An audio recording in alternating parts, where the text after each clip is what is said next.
అంశాలపైన debate hot topic స్వాగతం. ప్రస్తుతం మనతో పాటు ఉన్నటువంటి అతిథుల్ని పరిచయం చేస్తాను. సుందర్ రామశర్మ వైఎస్ఆర్ కాంగ్రెస్ పార్టీ అధికార ప్రతినిధి ప్రస్తుతం మనతో పాటు లైవ్లో జాయిన్ అవుతున్నారు. సుబ్బారావు ఏపీ బార్ కౌన్సిల్ సభ్యులు మనతో పాటు లైవ్లో జాయిన్ అవుతున్నారు. కృష్ణంరాజు రాజకీయ విశ్లేషకులు మనతో పాటు లైవ్లో జాయిన్ అవుతున్నారు. కృష్ణాంజనేయులు రాజకీయ విశ్లేషకులు మనతో పాటు లైవ్లో జాయిన్ అవుతున్నారు. పురుషోత్తం రెడ్డి రాజకీయ విశ్లేషకులు కూడా మనతో పాటు లైవ్లో జాయిన్ అవుతారు. ప్రధానంగా ఈవేళ ఒక కీలకమైనటువంటి చర్చ గత 2 రోజుల నుండి పతాక స్థాయికి చేరింది. ఏంటంటే అనర్హత వేటు రఘురామకృష్ణరాజు వ్యవహారం తర్వాత తాజాగా సుప్రీంకోర్టు ఇచ్చినటువంటి ఆదేశాలు చర్చకొచ్చినాయి. స్పీకర్ల వ్యవహారంలో జోక్యం చేసుకోబోమంటూ ఇచ్చినటువంటి వ్యాఖ్యలు.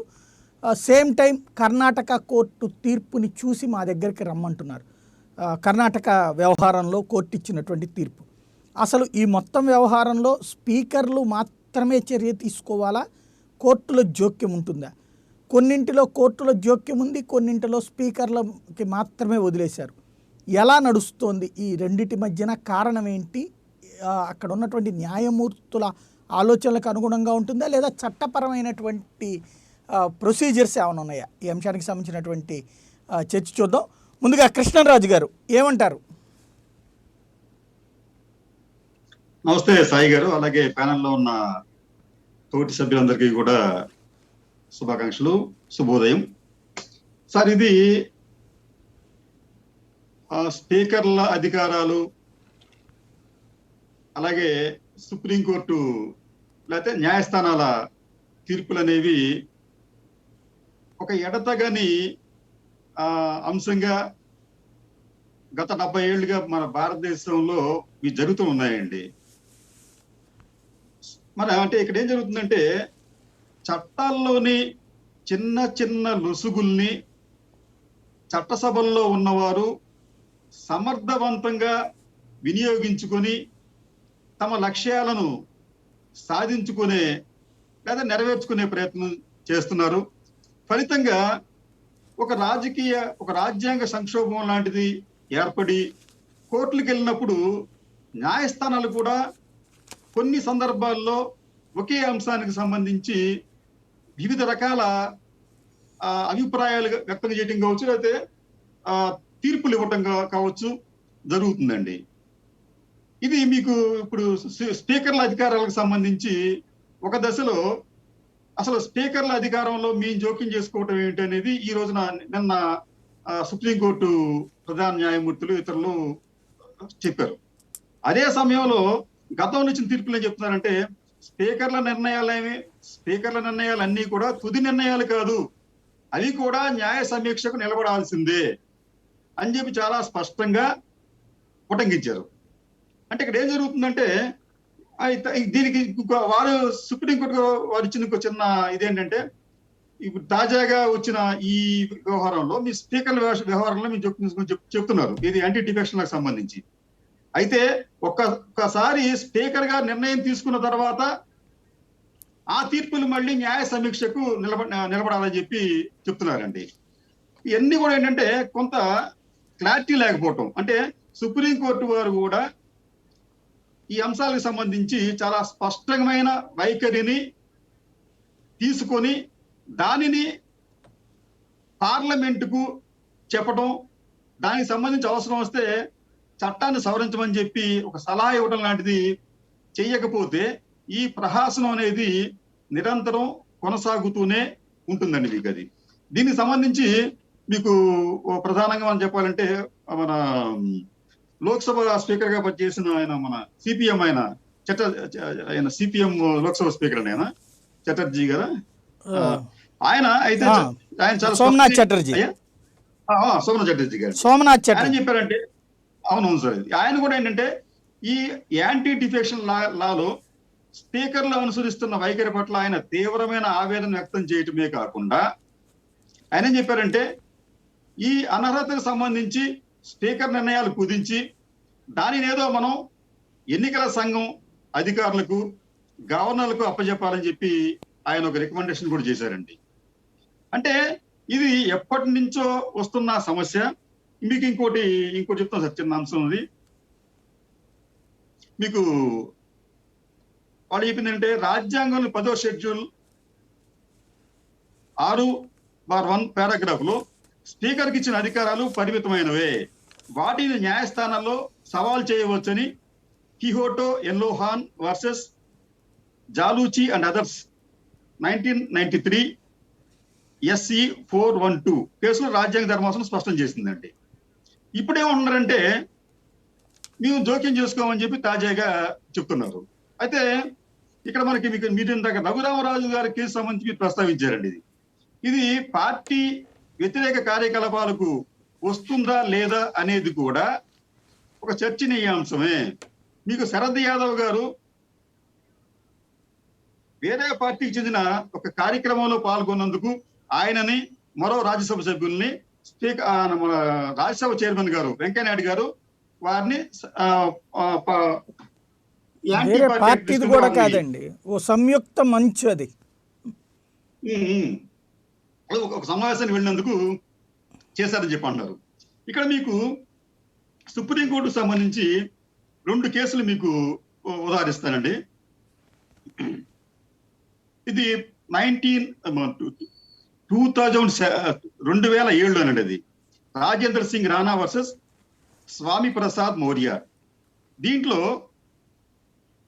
ఇది ఉత్తరప్రదేశ్కు సంబంధించిన అంశం. దీంట్లో 13 మంది ఎమ్మెల్యేలు గవర్నర్ని కలిసి ఏం చెప్పారంటే, మా ముఖ్యమంత్రి గారు అసెంబ్లీని రద్దు చేశారు కాబట్టి ఇతరులకు ప్రభుత్వాన్ని ఏర్పాటు చేసే అవకాశం ఇవ్వాలని చెప్పి కోరుతూ ఒక విజ్ఞాపన పత్రం సమర్పించారండి. వారు చేసిన తప్పేంటంటే, మా ముఖ్యమంత్రి గారు ప్రభుత్వాన్ని రద్దు చేశారు కాబట్టి వేరే అవకాశం ఇతరులకు ఇవ్వాలని చెప్పి వారు ఒక లేఖనిస్తే, దాని మీద స్పీకర్ గారు వీరందరినీ కూడా అనర్హులుగా ప్రకటిస్తే దానిని సుప్రీంకోర్టు అపోజ్ చేసింది. సేమ్ ఇదే ఇటువంటి కేసు సంబంధించి 2011 మే 2011లో బాలచంద్ర వర్సెస్ బిఎస్ యడ్యూరప్ప. ఈ కేసులో కొంతమంది అధికార పక్ష శాసనసభ్యులు గవర్నర్ గారికి ఒక లెటర్ ఇస్తూ, మా ముఖ్యమంత్రి గారు పూర్తిగా అవినీతి పరుడైపోయారు అని చెప్పి ఇచ్చి, వారి ప్లేస్ లో కొత్త అవినీతి ఇట్లా కదా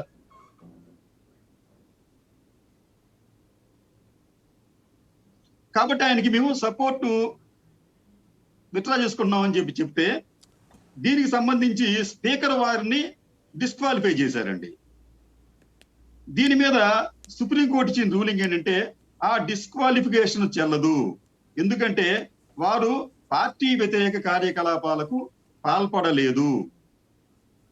వాళ్ళు ఏం చెప్తున్నారంటే, వారు కేవలం ప్రభుత్వాన్ని మార్చమని చెప్పారు అంతే తప్ప, ప్రభుత్వంలో లోపాలంటే సరిదిద్దుకోమని చెప్పారు అంతే తప్ప పార్టీ వ్యతిరేక కార్యకలాపాలు పాల్పడలేదని చెప్పి ఈ కేసులో సుప్రీంకోర్టు వారు తీర్పిచ్చారు. ఇక్కడ మీకు రఘురామకృష్ణరాజుకు సంబంధించి కూడా ఆయన చాలా ఒక రకంగా చెప్పాలంటే తెలివిగానే వ్యవహరిస్తూ ఆయన ప్రభుత్వ విధానాలను మాత్రం వ్యతిరేకిస్తూ పార్టీ పరంగా వ్యతిరేక కార్యకలాపాలు చేయకుండా ఆయన ఏంటంటే ఈ యాంటీ డిఫెక్షన్ లా నుంచి ఆయన తప్పించుకుంటూ వస్తున్నారని చెప్పి మనం భావించాలి. సాయి గారు రైట్, మంచి పాయింట్ చెప్పారు. సుబ్బారావు గారు ఏమంటారు? ఒకటి సాయి గారు, ఇప్పటి వరకు నా ముందు మాట్లాడినటువంటి సోదరులు చెప్పింది, సుప్రీంకోర్టు అనేక కేసుల్లో రివ్యూ ఇచ్చిందని చెప్తున్నారు. కిహోటో హోలోహాన్ కేసులో ఏఆర్ 1993 సుప్రీంకోర్టు 412 పేజ్లో వాళ్ళు చెప్పింది ఏంటంటే, స్పీకర్ నిర్ణయం తీసుకున్న తర్వాత మాత్రమే జ్యుడిషియల్ రివ్యూ చేయాలి. కాబట్టి స్పీకర్ డెసిషన్ తీసుకోకుండా జ్యుడిషియల్ రివ్యూ చేసేటువంటి అధికారం లేదు. It's a clear cut decision అండి అది. కాబట్టి ఏదైనా కానీ స్పీకర్ మీదే ఆధారపడి ఉంది. స్పీకర్ డెసిషన్ ఇస్తేనే సుప్రీంకోర్టు జ్యుడిషియల్ రివ్యూ చేస్తుంది. స్పీకర్ డెసిషన్ ఇవ్వకపోతే సుప్రీంకోర్టు జ్యుడిషియల్ రివ్యూ చేయడానికి లేదు అనేది ఆ యొక్క జడ్జిమెంట్ యొక్క సంక్షిప్త ఇన్ఫర్మేషన్. అయితే ఇక్కడ నిన్న జరిగిన సంఘటనలో రంజిత్ ముఖర్జీ గారు నిర్ణీత సమయంలో నిర్ణయం తీసుకునే విధంగా యాంటీ డిఫెక్షన్లో తగిన మార్గదర్శకాలు కేంద్ర ప్రభుత్వానికి ఇమ్మని చెప్పేసి ఆ పిటిషన్లో కోరటం జరిగింది. అయితే సుప్రీంకోర్టు ఏం చెప్పిందంటే, జనరల్గా రాజ్యాంగం కూడా చెప్పేది ఏంటంటే, చట్టాలు చేసేది చట్టసభలో, అవి రాజ్యాంగానికి లోబడి ఉన్నాయా లేక చూసేది న్యాయస్థానాలు. అలాగనే చట్టాలు అమలు చేయడానికి కావాల్సిన చర్యలు అమలుకు ఉన్నటువంటి డిఫెక్ట్స్ కానీ లేదంటే ఇంప్లిమెంటేషన్ కానీ చూసేది న్యాయస్థానాలు, కానీ చట్టాలు చేసేది న్యాయస్థానాలు కాదు. అయినప్పటికీ మనం ఇక్కడ ఒకటి స్పష్టంగా మనం అర్థం చేసుకోవాలి సాయి గారు. కర్ణాటకలో ఇచ్చినటువంటి 17 మంది డిస్క్వాలిఫైడ్ విషయంలో ఆ కేసులో చాలా స్పష్టంగా డిస్కషన్ చేస్తూ ఒక సూచన మాత్రం చేశారు ప్రభుత్వానికి. ఏంటంటే 10th షెడ్యూల్లోని కొన్ని అంశాలు పటిష్టం చేయడం కోసం పార్లమెంటు దృష్టి పెట్టాలి. అంటే 10th షెడ్యూల్లో ప్రాపర్గా లేవు, ఎందుకంటే దాంట్లో టైం లిమిట్ లేదు. ఇంకోటి ఏంటంటే ఇక్కడ మనకు ప్రధానమైన సమస్య ఏంటంటే అండి, ఎవరైతే స్పీకర్లుగా పదవులు నిర్వహిస్తారో వాళ్ళంతా కూడా అధికార పార్టీకి చెందిన వాళ్ళు ఉంటారు. ప్రమాణ స్వీకారం చేసే మాత్రమే పార్టీ సభ్యత్వానికి రాజీనామా చేస్తారు. కాబట్టి వాళ్ళ భావజాలం అంతా అధికార పార్టీ యొక్క బాటలోనే ఉంటుంది. అందువల్ల అధికార పార్టీకి అనుకూలంగా కనుక ఏమైనా కానీ ఉంటే యాంటీ డిఫెక్షన్ లాలో దాన్ని జాప్యం చేయటం, లేదు తనకు అనుకూలంగా ఉంది, తన పార్టీకి అనుకూలంగా ఉంది అని అంటే వాళ్ళని డిస్క్వాలిఫై చేయటం. కాబట్టి అధికార పార్టీకి అనుకూలంగా వ్యవహరించేవంటే ఒక వ్యవస్థగా స్పీకర్ల వ్యవస్థ, చైర్మన్ల వ్యవస్థ ఉన్నది తప్ప ఇక్కడ నిష్పక్షపాతంగా ప్రజాస్వామిక విలువలు, రాజ్యాంగ నిబంధనల మధ్య సమతుల్యం పాటించాలనే ఆలోచన స్పీకర్లకు లోపించింది. కాబట్టి ఇక్కడ మనకు చాలా స్పష్టమండి. కాబట్టి అందుకే కొన్ని తీర్పుల్లో కూడా, సుప్రీంకోర్టు తీర్పుల్లో కూడా ఇది ట్రిబ్యునల్, కాబట్టి ట్రిబ్యునల్లో అధికార పార్టీకి చెందిన స్పీకర్ ఉంటాడు కాబట్టి ఆయన నిష్పక్షపాతంగా వ్యవహరించడం సాధ్యం కాదు. కాబట్టి ఇండిపెండెంట్ గా ఒక సంస్థను పెట్టడం, దానికి సుప్రీంకోర్టు జడ్జినో హైకోర్టు రిటైర్డ్ చీఫ్ జడ్జెస్నో పెట్టేసి ఈ యొక్క నిర్ణయం యాంటీ డిఫెక్షన్ లా యొక్క డెసిషన్ ని తీసుకునే విధంగా పవర్స్ ఆ ట్రిబ్యునల్ లో వాళ్ళని నియమించాలి. లేకపోతే ఏదైనా ఇండివిజువల్ సంస్థని, స్వతంత్ర ప్రతిపత్తి కలిగిన సంస్థని ఎవరినైనా కానీ ఇండివిజువల్ డెసిషన్ తీసుకునే మెకానిజాన్ని పెట్టాలని కూడా గతంలో సుప్రీంకోర్టు అనేక సూచనలు చేసింది ప్రభుత్వానికి. కానీ ఇక్కడ మనం స్పష్టం సాయి గారు, సుప్రీంకోర్టు ప్రభుత్వానికి సూచనలు చేయగలదే తప్ప చట్టాలు చేయలేదనేది మనం ఇక్కడ స్పష్టంగా గమనించాలి.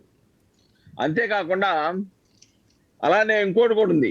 ఎందుకంటే కొన్ని సందర్భాల్లో జడ్జెస్ కూడా గతంలో ఇచ్చిన దాన్ని ఓవర్కమ్ చేస్తూ ఇప్పుడు ఇవ్వడం జరుగుతూ ఉంది. ఇప్పుడు చాలా స్పష్టం, ఇక్కడ నిన్న తీసుకున్నటువంటి గురువారం నాడు సుప్రీంకోర్టు ఇచ్చినటువంటి దాంట్లో చట్టబద్ధత ఉంది. ఎంచేతంటే డెఫినెట్ గా న్యాయ వ్యవస్థ చేతిలో లేదు.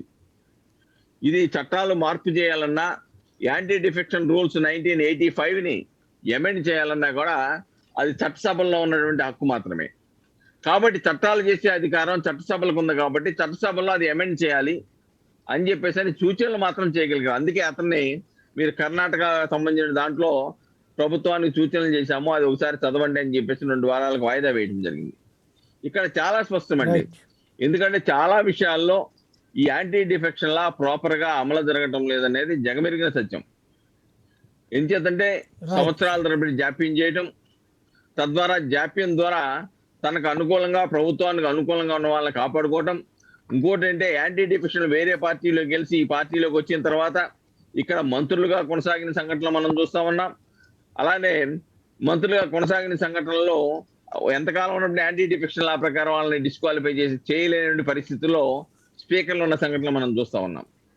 కాబట్టి ఇక్కడ చాలా స్పష్టం సాయి గారు, ఏదేమైనప్పటికీ ఈ యొక్క యాంటీ డిఫెక్షన్ బిల్లు షెడ్యూల్ 10ని టైం లిమిట్ పెట్టాలి.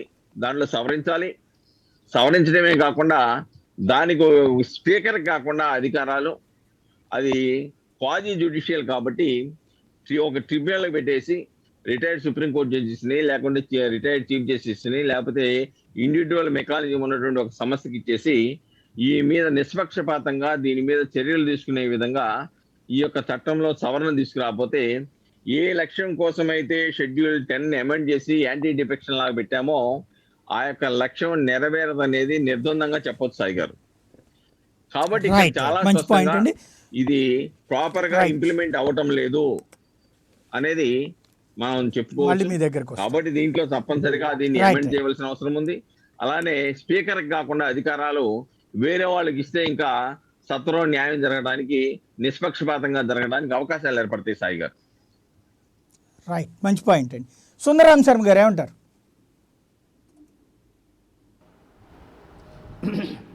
సాయి గారు, అక్కడ ప్యానెల్లో ఉన్నటువంటి మిత్రులందరికీ కూడా నమస్కారాలు. ఇవాళ మనం మాట్లాడుతున్న స్పీకర్లు కానీ గవర్నర్ల విషయాల్లో సుప్రీంకోర్టులు లేకపోతే హైకోర్టులు జోక్యము, లేకపోతే అక్కడికి వెళ్ళిన తర్వాత జరిగేటువంటి తీర్పులు, వాటి మీదట కనుక మనం చూస్తే సుప్రీంకోర్టు చేతులు ఎత్తేసింది అని చెప్పని కనుక అనేటట్లయితే కొంతవరకు కరెక్ట్ కాదనిపిస్తుంది నాకు. ఎందుకంటే నిజంగా అట్లాగే కనుక అయితే, ఇందాక సుబ్బారావు గారు ఇంతకుముందు స్పీకర్ల చేతుల్లోనే ఉంటుంది అన్నారు, కానీ ఇంతకుముందు రఘురామరాజు గారి కేసు వచ్చినప్పుడు చాలామంది టీవీ డిబేట్లలో మా స్నేహితులు అందరూ కూడా కూర్చుని మొన్ననే చూశారు, స్పీకరే కనుక నోటీస్ ఇస్తే ఇమీడియట్గా మేము హైకోర్టుకి వెళ్తాము, రాజస్థాన్ హైకోర్టులో నోటీస్ ఇవ్వగానే సచిన్ పైలట్ విషయంలో స్టేటస్ స్టే వచ్చింది అని చెప్పని కూడా చెప్పారు. అంటే ఇవాళ సుప్రీంకోర్టు హైకోర్టులు ఇస్తున్నటువంటి తీర్పులు చూసిన తర్వాతన, అండ్ ఇంకొకటి కర్ణాటక హైకోర్టు విషయంలో కూడా 15 మందిని డిస్క్వాలిఫై చేసేటప్పుడు వాళ్ళ యొక్క అప్పటి వరకు డిస్క్వాలిఫై చేయొచ్చే తప్ప ఆ తర్వాత టర్మ్ను కూడా వాళ్ళని కంటెస్ట్ చేయకుండా చేయడానికి కానీ కుదరదు అని చెప్పనని తర్వాత ఎలక్షన్స్లో వాళ్ళు కంటెస్ట్ చేసేటువంటి అవకాశాన్ని కోర్టు ఇవ్వటం జరిగింది. తర్వాత ఉత్తరాఖండ్ కానీ హిమాచల్ ప్రదేశ్ వాటిల్లో ఆ కేసుల్లో కూడా చూస్తే మనం చూసాం ఎట్లా కోర్టులు ఇంటర్ఫేర్ అయినాయో కూడా చూసాం. ఎట్ ద సేమ్ టైం మనం గవర్నర్ల విషయంలో కూడా ఇవాళ కోర్టులు ఇంటర్ఫేర్ అవుతాయా లేదా అంటే అక్కడ కూడా చేతులు ఎత్తేస్తారా ఇప్పుడు మీరు అన్నట్టుగా, అంటే మన డిస్కషన్లో లాగా అంటే ఇవాళ అట్లా అవకాశం లేదు. ఎందుకంటే గవర్నర్ల విషయంలో కూడా మనం చూసాం, వాళ్ళు ఒక 1 వీక్ టైం ఇస్తే లేదు మాకు తెల్లారేసరికి కావాలి అని చెప్పని కోర్టులకు వెళ్ళటం తెచ్చుకోవటం ఇవన్నీ కూడా చూసాం, కోర్టుల ఇంటర్ఫేరెన్స్ చూసాం. అయితే చట్టాలు చేయటము అనేటువంటిది కోర్టుల పరిధిలో లేకపోవచ్చు, కానీ డెఫినెట్గా చట్టం లేదు కాబట్టి, లేకపోతే చట్టంలో లేదు కాబట్టి అని చెప్పనని కోర్టులు మాట్లాడకుండా ఉంటాయా అంటే ఉండవు. ఎందుకని చెప్పంటే పూర్తి అధికారాలు రాజ్యాంగంలో ఎవరికి ఇవ్వాల, ఎగ్జిక్యూటివ్కి ఇవ్వాలా, లెజిస్లేచర్కి ఇవ్వలేదు, జ్యుడిషియరీకి ఇవ్వలేదు, ఎవరి పరిధులు వాళ్ళకి ఇవ్వటం జరిగింది. మనం ఉదాహరణకి తీసుకుంటే వాళ్ళ పబ్లిక్ ఇంట్రెస్ట్ లిటిగేషన్, దాన్ని కోర్టుల్లోనే ఒక ఉత్తరం రాస్తే చాలు దాన్ని పబ్లిక్ ఇంట్రెస్ట్ లిటిగేషన్ కింద తీసుకుని తీర్పులు ఇచ్చినటువంటి చరిత్ర మన కోర్టులు న్యాయస్థానాల్లో ఉంది. కాబట్టి ఇవాళ రోజున న్యాయస్థానాలు మేమేమి ఇంటర్ఫేర్ కాము చట్టాలు చేయటంలో అనడంలో కొంత సగం కరెక్ట్ అయితే మిగతా సగం కరెక్ట్ కాదని నేను అనుకుంటున్నాను. ఎందుకంటే చట్టాలు డెఫినెట్గా రూపకల్పన చేయటానికి లెజిస్లేచర్కి కొన్ని న్యాయస్థానాలు ఇచ్చేటువంటి తీర్పుల మీద కూడా ఆధారపడి ఉంటాయి. మీరు కనుక చూస్తే కొన్ని చట్టాలు డెఫినెట్గా తీర్పులను చూసుకునే మనం చట్టాలు చేయడం కూడా జరిగింది. అయితే ఇవాళ మీరు చెప్తున్నటువంటి యాంటీ డిఫెక్షన్ ఇదేటువంటిది, ఇవాళ మీరు ఎన్ని చట్టాలు చేసినా ఎన్ని చేసినప్పటికీ కూడా రాజకీయ నాయకుల్లోనే కాదు, లెజిస్లేచరే కాదు, ఎగ్జిక్యూటివే కాదు, ఇంక్లూడింగ్ న్యాయస్థానాల్లో కూడా సత్వరమైనటువంటి తీర్పులు రాకపోయేటట్లయితే డెఫినెట్గా ప్రతి ఒక్కళ్ళు కూడా దాంట్లో ఉన్నటువంటి లూప్ హోల్స్ను తీసుకుని డెఫినెట్గా చేస్తారు. ఎందుకు ఈ మాట నేను అనాల్సి వస్తుందని చెప్పంటే, మీరు ఎన్ని చట్టాలు ఇవాళ 1985 వరకు సబ్జెక్ట్ టు కరెక్షన్ ఇటువంటి డిఫెక్షన్ మీద మనం పెద్దగా ఆలోచన పెట్టలే. 1967లో కాంగ్రెస్ పార్టీ చాలా స్టేట్స్లో ఓడిపోయి ఇవన్నీ జరిగింది. తర్వాతనే ఇందిరమ్మ తీసుకొచ్చిన ఎమర్జెన్సీ కానివ్వండి, ఇవన్నీ పక్కన పెట్టేటట్లయితే కొంతవరకు 1985 వరకు కూడా దీని మీద అంత లేదు.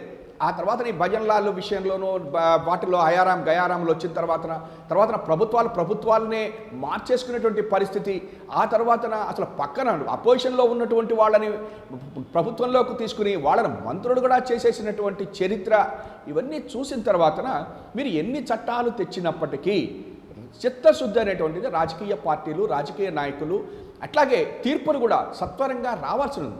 ఎందుకంటే ఉదాహరణ ఒకటి చూడండి, మన యొక్క రోజా గారి కేసులో కూడా ఆ రోజు హైకోర్టు చెప్పింది, అప్పుడేమీ అమలుపరచలే. తర్వాత తెలంగాణ హైకోర్టు కూడా అప్పుడు ఉన్నటువంటి స్పీకర్ గారికి ఒక ఆయన విషయంలో చెప్తే కూడా దాన్ని కూడా టైం అయిపోయింది, ఆల్మోస్ట్ 5 సంవత్సరాలు అయిపోయింది, ఆ స్పీకర్ గారు వెళ్ళిపోయారు, అప్పుడు ఉన్నటువంటి వాళ్ళందరూ కూడా వెళ్ళిపోయారు. ఈ రకంగా తీర్పులు ఆలస్యం కావటం మూలకంగా కూడా కొన్ని ఇట్లాంటి ఇబ్బందులు మనకు వస్తూ ఉన్నటువంటి మాట వాస్తవం. కాబట్టి ఇవాళ రోజున ఎవరి చేతుల్లో ఉంచాలి? స్పీకర్ యొక్క చేతుల్లో ఉంచాలా అంటే ఒక్కటి సాయి గారు, స్పీకర్లు డెఫినెట్గా రాజకీయ పార్టీ నుంచి ఎన్నుకున్నప్పటికీ కూడా వాళ్ళు కొంత చేద్దాము అని చెప్పని అన్నప్పటికీ కూడా వ్యవస్థలు కూడా కొంత రావాలి. సోమనాథ్ చటర్జీ గారి విషయంలో వచ్చేసరికి ఆయన సుప్రీంకోర్టు ఇచ్చినటువంటి తీర్పును కూడా పక్కన పెట్టేసేసి ఆయన ముందుకెళ్ళటం జరిగింది, అది మనం చూసాం. నేనేమని చెప్తున్నానంటే స్పీకరే కాదు, ఇవాళ లెజిస్లేచర్లో ఉన్నటువంటి ప్రతి నాయకుడు కూడా కొంత చిత్తశుద్ధి ఉండాలి. ఎట్ ద సేమ్ టైం న్యాయ వ్యవస్థలో కూడా తీర్పులు సత్వరం రావాలి ఇట్లాంటి వాటికి. అట్లా వచ్చినప్పుడు మాత్రమే మనం ఏమైనా చేయగలుగుతాం తప్ప, లేకపోతే ప్రజా తీర్పే అంతిమంగా వస్తుంది. అయితే ప్రజా తీర్పు రావట్లేదంటే వస్తుంది. ఇక్కడ ఒక చిన్న డౌట్, మీరు ఆంధ్రప్రదేశ్లోనే చూశారు, 23 మందిని తీసుకుంటే, ఇక్కడ ఒక చిన్న డౌట్, 23 మందిని తీసుకుంటే చివరికి వాళ్ళకి 23 సీట్లే వచ్చాయి. ఏం సార్? రైట్, మంచి పాయింట్. ఇక్కడే ఒక చిన్న డౌట్ గారు, మీరు అన్నది కరెక్టే. లాస్ట్ ట్రిప్ జరిగింది, 23 మందిని తీసుకున్నారు, వాళ్ళు మోసం చేశారు. ఆ తర్వాత ఏమన్నామంటే మన ప్రభుత్వం వచ్చిన తర్వాత మనం విలువలకి కట్టుబడతామన్నారు. అదే సందర్భంలో ఆ రోజున అసలు మొదటి రోజున తమ్మినేని సీతారాం గారు ప్రమాణ స్వీకారం చేసిన రోజున ఒక హృద్యమైనటువంటి పదాలు వాడారు. అసలు ఎలా ఉండాలో నేను చూపెడతాను, విలువలు ఎలా పాటించాలో అన్నటువంటిది. ఇప్పుడు కొంతమందిని కండవా వేయకుండా పార్టీలో చేర్చుకున్నాం, కండవా వేయకుండా పార్టీలో నడిపించుకుంటున్నాం. వాళ్ళల్లో గిరి గురించి ఒక కంప్లైంట్ ఇచ్చారు, వల్లభనేని వంశీ గురించి ఒక కంప్లైంట్ ఇచ్చింది తెలుగుదేశం పార్టీ. స్టిల్ అది తీసుకోరు. అంటే మాటలు అనేది విపక్షంలో ఉన్నప్పుడు బాధితులుగా లెక్క చెప్తూ అధికారంలోకి రాగానే ఎదుటి వాళ్ళని బాధ పెట్టడం ద్వారా ప్రతీకారం తీర్చుకోవడం అన్నటువంటిది విలువలతో కూడిన రాజకీయమా?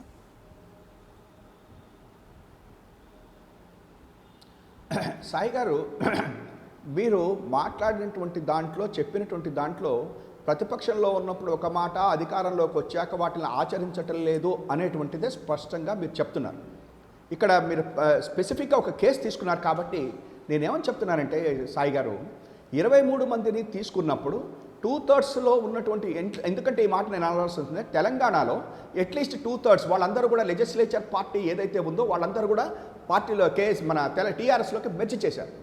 ఆంధ్రప్రదేశ్లో అదేమీ జరగకుండా ఆ 23 మందిని చూపించి అందులో 4 మంత్రుల్ని చేసి అఫీషియల్ గెజెట్ వచ్చేసరికి వాళ్ళని చూపించారు. మీరు అన్నది ఒకటి వాస్తవం.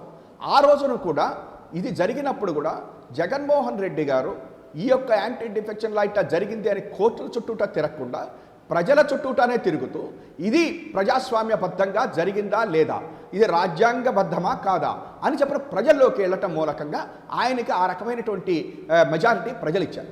నెక్స్ట్ మీరు అంటున్నారు ఇప్పుడు వల్లభనేని వంశీ గారు కానీ ఇంకొకళ్ళ విషయంలో చంద్రబాబు నాయుడు గారు పిటిషన్ ఇచ్చారు, ఇది చేశారు. సాయి గారు, నేను ఇవాళ ఈ విషయంలో నేను ఒకటి అడుగుతున్నా, రఘురామకృష్ణన్ రాజు గారి గురించి ఇంత ఫైట్ చేస్తున్నటువంటి తెలుగుదేశం పార్టీ కానివ్వండి, లేకపోతే ఇక్కడ ఉన్నటువంటి కొంతమంది నిపుణులు కానివ్వండి, వాళ్ళందరూ వాళ్ళ విషయంలో కూడా కోర్టులకు ఎందుకు వెళ్ళట్లేదు? మరి వెళ్ళాలి కదా. ఇప్పుడు మీరు అన్నది ఒక మాట వాస్తవం. ఇవాళ స్పీకర్ గారు తీసుకోవటం లేదేమో అని మీకు అనుమానం వచ్చింది.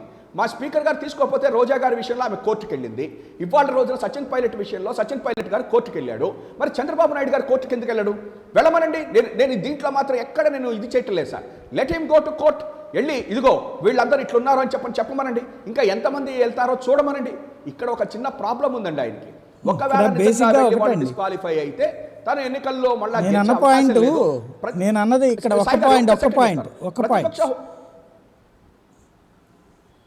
నేను అనే పాయింట్ ఏంటంటే విలువలు అంటున్నా. ఇక్కడ కోర్టులు కొన్నిట్లలో జోక్యం చేసుకుంటే కొన్నిట్లలో చేసుకో, ఎందుకో అది వాళ్ళకే తెలియాలి, వాళ్ళ విచక్షణకు వదిలేద్దాం. అట్లాగే స్పీకర్లు కొన్నిట్లలో యాక్షన్ తీసుకుంటారు, కొన్నిట్లలో తీసుకోరు.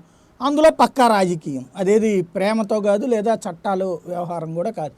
కాబట్టి స్పీకర్లను వదిలేస్తే జ్యుడిషియరీ ఆ టైప్లో ఎట్లాగా ఒక్కొక్క చోట ఒక్కొక్క రకంగా ఎందుకు ఉందనేది వాళ్ళ ఇష్టం, వాళ్ళ విచక్షణకు వదిలిపెడదాం. అందులో ఇందాక సుబ్బారావు గారు చెప్పినట్టుగా తీర్పిచ్చిన తర్వాత మాత్రమే జోక్యం చేసుకుంటారు స్పీకర్కి. ఈలోపు స్పీకర్ మీద ఆదేశాలు ఉండవు. కొన్ని చోట్ల స్పీకర్ని ఇమీడియట్గా యాక్షన్ తీసుకొని కర్ణాటకలో కానీ వాటిట్లలో టైం ఫ్రేమ్ ఫిక్స్ చేశారు. ఇక్కడ ఏం టైం ఫ్రేమ్ ఫిక్స్ చేయట్లేదు. ఇప్పుడు అలాగే మనం కూడా కన్ఫ్యూజన్ స్టేజ్లో ఉందామా? మనం విలువలతో కూడినటువంటి రాజకీయం అనేటువంటి పదాన్ని ఏమన్నా ప్రాక్టికల్గా నిరూపిద్దామా? సాయి గారు, మీరు విలువలతో కూడిన రాజకీయాలు అంటే నేను ఒక్కటి అడుగుతున్నా.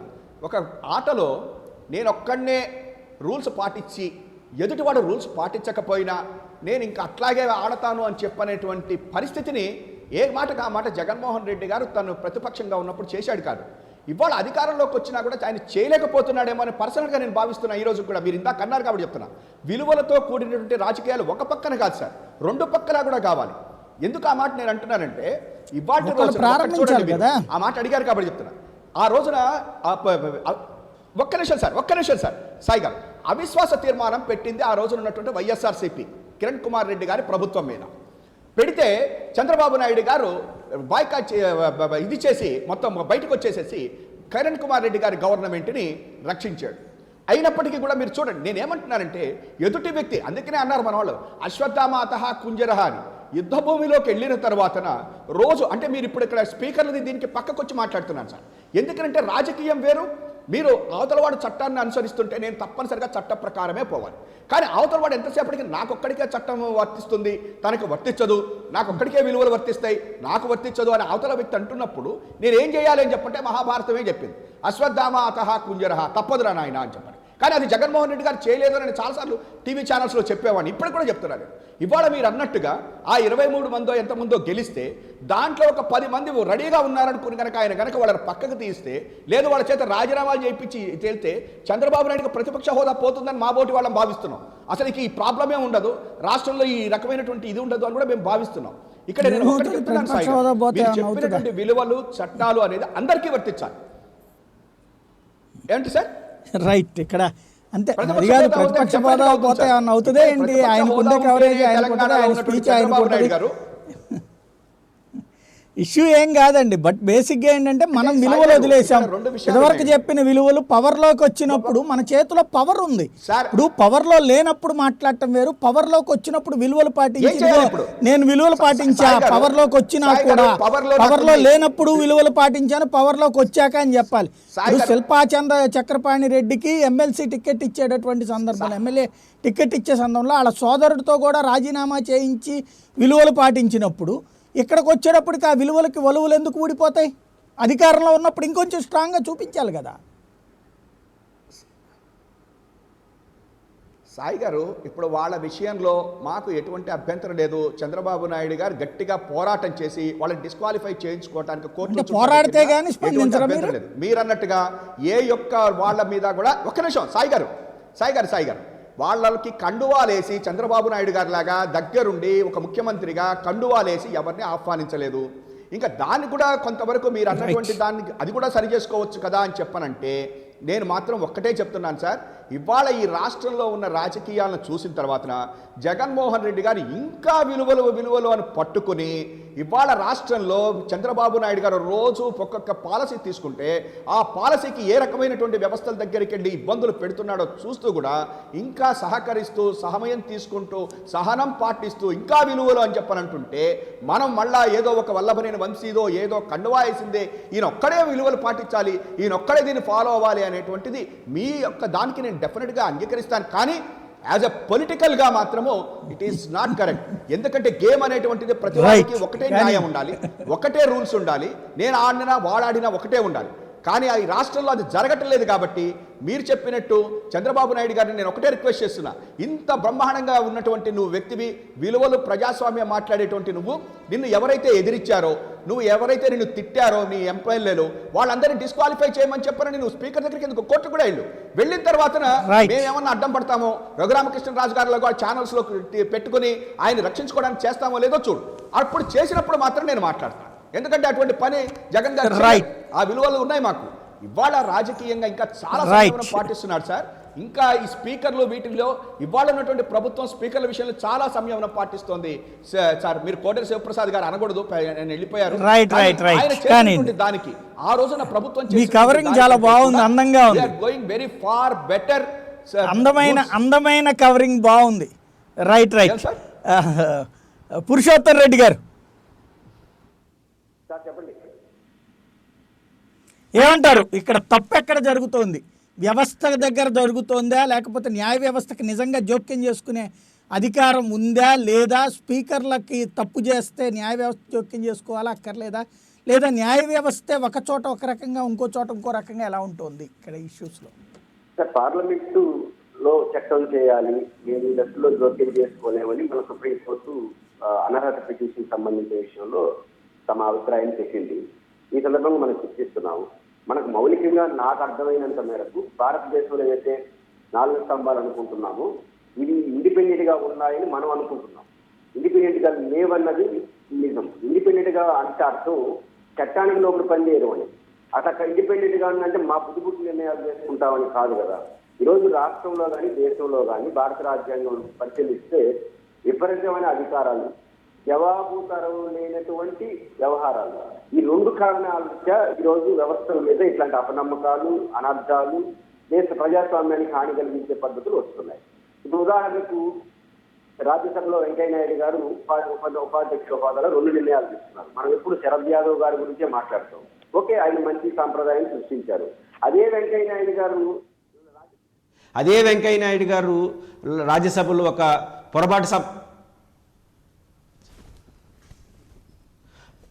పొరపాటు సాంప్రదాయాన్ని తీసుకొచ్చారు కదా. తెలుగుదేశం పార్టీకి సంబంధించి మెర్జ్ చేసిన విషయం సార్ వినపడుతుందా? చెప్పండి. హలో, చెప్పండి. మనకు తెలుగుదేశం పార్టీ వ్యవహారంలో మెజారిటీ ఎంపీలు రాజ్యసభ నుంచి బీజేపీలో మెర్జ్ చేయమని అడిగితే వెంటనే మెర్జ్ చేసేశారు. అసలు ఉందా పార్లమెంట్లో ఆ సాంప్రదాయం? ఒక పార్టీ మెర్జ్ చేసినప్పుడు కూడా పార్టీగా బయట జరుగుతుంది కానీ హౌస్లో జరగదు. కానీ ఆయన చేశాడు. ఇప్పుడు తెలుగుదేశం ఎవరు? మెర్జ్ అయిపోయిన వాళ్ళు తెలుగుదేశమా?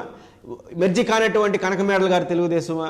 నిజంగా కనకమేడల గారు ఇప్పుడు డిస్క్వాలిఫై చేయాలి లాజిక్గా ఆలోచిస్తే. ఎందుకంటే మెజారిటీ అటు వెళ్ళిపోయారు కాబట్టి, వాళ్ళ నిర్ణయాన్ని ఆయన వ్యతిరేకించాడు కాబట్టి కనకమేడల గారు డిస్క్వాలిఫై చేయాలి. ఆయన తెలుగుదేశంలో ఉంటాడు, ఇంకొక తెలుగుదేశం గ్రూప్ చేరిపోతుంది. ఇదేమి సాంప్రదాయం? అంటే ఇక్కడ విచక్షణ అధికారాల్ని, జవాబుదారం లేనటువంటి పవర్ని ఎట్లా ఉపయోగపడతా ఉంది, వ్యక్తులు ఇష్టాయిష్టాలుగా వాడుకుంటారనే దానికి రాజ్యసభ మనకు ఎగ్జాంపుల్గా మిగులుతుంది. ఇప్పుడు కోర్టులు కూడా చూద్దాము.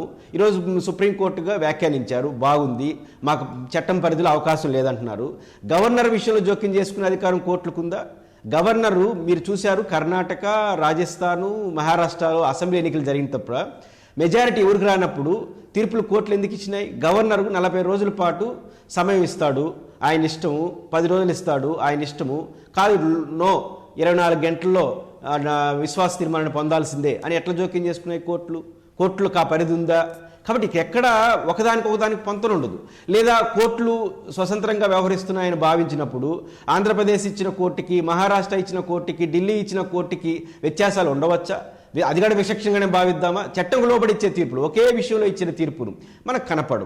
ఇంకో విషయం, పార్లమెంట్ ఈరోజు సుప్రీంకోర్టు ఒక వ్యాఖ్య చేసింది. పార్లమెంటు చేయాల్సిన పని మేము చేయలేమని ఇండైరెక్ట్గా చెప్పింది, బాగానే ఉంది. అదే పార్లమెంటు కొలీజియం స్థానంలో సంస్కరణలు తీసుకొచ్చి కొత్త విధానాన్ని జడ్జీల నియామకంలో తీసుకొస్తామని ప్రతిపాదించినప్పుడు ఎందుకు అవుట్ రైట్గా కొట్టేసింది సుప్రీంకోర్టు? అసలు కొలీజియం భారత రాజ్యాంగంలో పొందుపరిచారా? లేదు కదా. తమకు తాము జడ్జీలు నియమించుకునే అధికారం అనేది జవాబుతరం లేదు కదా. అది వ్యవస్థకు మంచిది కాదు కదా. భారతదేశం అంతా సామాజిక న్యాయాన్ని పాటించాలి, భారతదేశంలో అన్ని వ్యవస్థలో రూల్ ఆఫ్ రిజర్వేషన్ పాటించాలి, కోర్టుల్లో మాత్రం వద్దు. ఇది రాజ్యాంగమా? కాబట్టి ఇప్పుడు ఇవేమీ లేకుండా కొలీజియం తమకు నచ్చిన వాళ్ళని తమకు తోచిన వ్యక్తులుగా పెట్టుకుంటుంటే అక్కడున్న కొలీజియం మంచోళ్ళయి మంచి జడ్జీలు వస్తే తప్ప వాళ్ళ దయాదాక్షిణాల మీద జడ్జీల నియామకం అనేది సాంప్రదాయం కాదు, మంచిది కాదు, రాజ్యాంగంలో కూడా లేదని పార్లమెంటు కొత్త చట్టం తీసుకొచ్చింది. వాళ్ళు చట్టం తీసుకొచ్చిన తర్వాత అది మరింత ప్రమాదకరం అన్నప్పుడు మీరు జోక్యం చేసుకోవచ్చు. అది చేయక ముందుగానే మీరు కోర్టులో మా విషయంలో జోక్యం చేసుకుంటారని కొట్టేశారు కదా. అక్కడ మీకు పార్లమెంటు చేసిన చట్టాన్ని చేసే అధికారాన్ని మీరు ఎందుకు ప్రశ్నిస్తారు? అంటే ఇక్కడ ఎక్కడ కూడా జవాబుదారం తేనేటువంటి వ్యవహారాలు, ముఖ్యమంత్రి అయినా, గవర్నర్ అయినా, స్పీకర్ అయినా, పార్లమెంటరీ అయినా ఎవరు కూడా మాకు విచక్షణ అధికారాలు ఉన్నాయి, మాకు విశేష అధికారాలు ఉన్నాయి, మా బుద్ధి పెట్టిన నిర్ణయం మేము తీసుకుంటాము అని మాట్లాడడం అనేది ఈ పరిస్థితి దారితీస్తుంది. అందువల్ల ఎవరికి కూడా విశేష అధికారాలు ఉండాల్సిన అవసరం లేదు. చట్టం అన్నిటికీ రూపొందించి చట్టంలో లేని అంశాలు ఏదైనా అబ్నార్మల్గా ముందుకు వచ్చినప్పుడు విశేష అధికారాలు. అట్లా కాకుండా వ్యవహరించడం ద్వారా ఈరోజు ఇట్లాంటి పరిస్థితి వస్తూ ఉంది. ఈరోజు ఒకే తీర్పులో ఒక జడ్జి గారు, జిల్లా జడ్జి గారు ఒక తీర్పు ఇస్తారు, దాన్ని హైకోర్టు జడ్జి కొట్టేస్తారు, దానిపైన సుప్రీంకోర్టు జడ్జి ఇంకొక తీర్పు ఇస్తారు. వీళ్ళపైన ఎక్కడ చర్యలు వద్దా? సమీక్ష వద్దా? అదే జిల్లా ఎంఆర్ఓ తప్పు చేస్తే ఆర్డీఓ చర్య తీసుకుంటాడు, ఆర్డీఓ తప్పు చేస్తే కలెక్టర్ చర్య తీసుకుంటారు. వాళ్ళు ఏమన్నా నామినేట్ చేయబడ్డారా? ఐఏఎస్ పరీక్షలు రాసి వచ్చారు, అత్యంత అకౌంటబిలిటీతో తమ ప్రతిభను కనపరిచి ముందుకు వచ్చారు, అన్ని చట్టాలు అమలు చేస్తున్నారు. ఏదైనా తప్పు చేస్తే చట్టపరంగా చట్టానికి భిన్నంగా అడ్మినిస్ట్రేషన్ చేస్తే ఎంబడే చర్యలు ఉంటున్నాయి కదా. ఒకే తీర్పుని 3-4 కోట్లు ఇస్తా ఉంటే ఎవరిది తప్పు? ఇట్లాంటి ఏమీ లేకపోతే బుద్ధిపుట్టిన తీర్పులు ఇచ్చుకుంటా పోతే ఏమవుతుంది?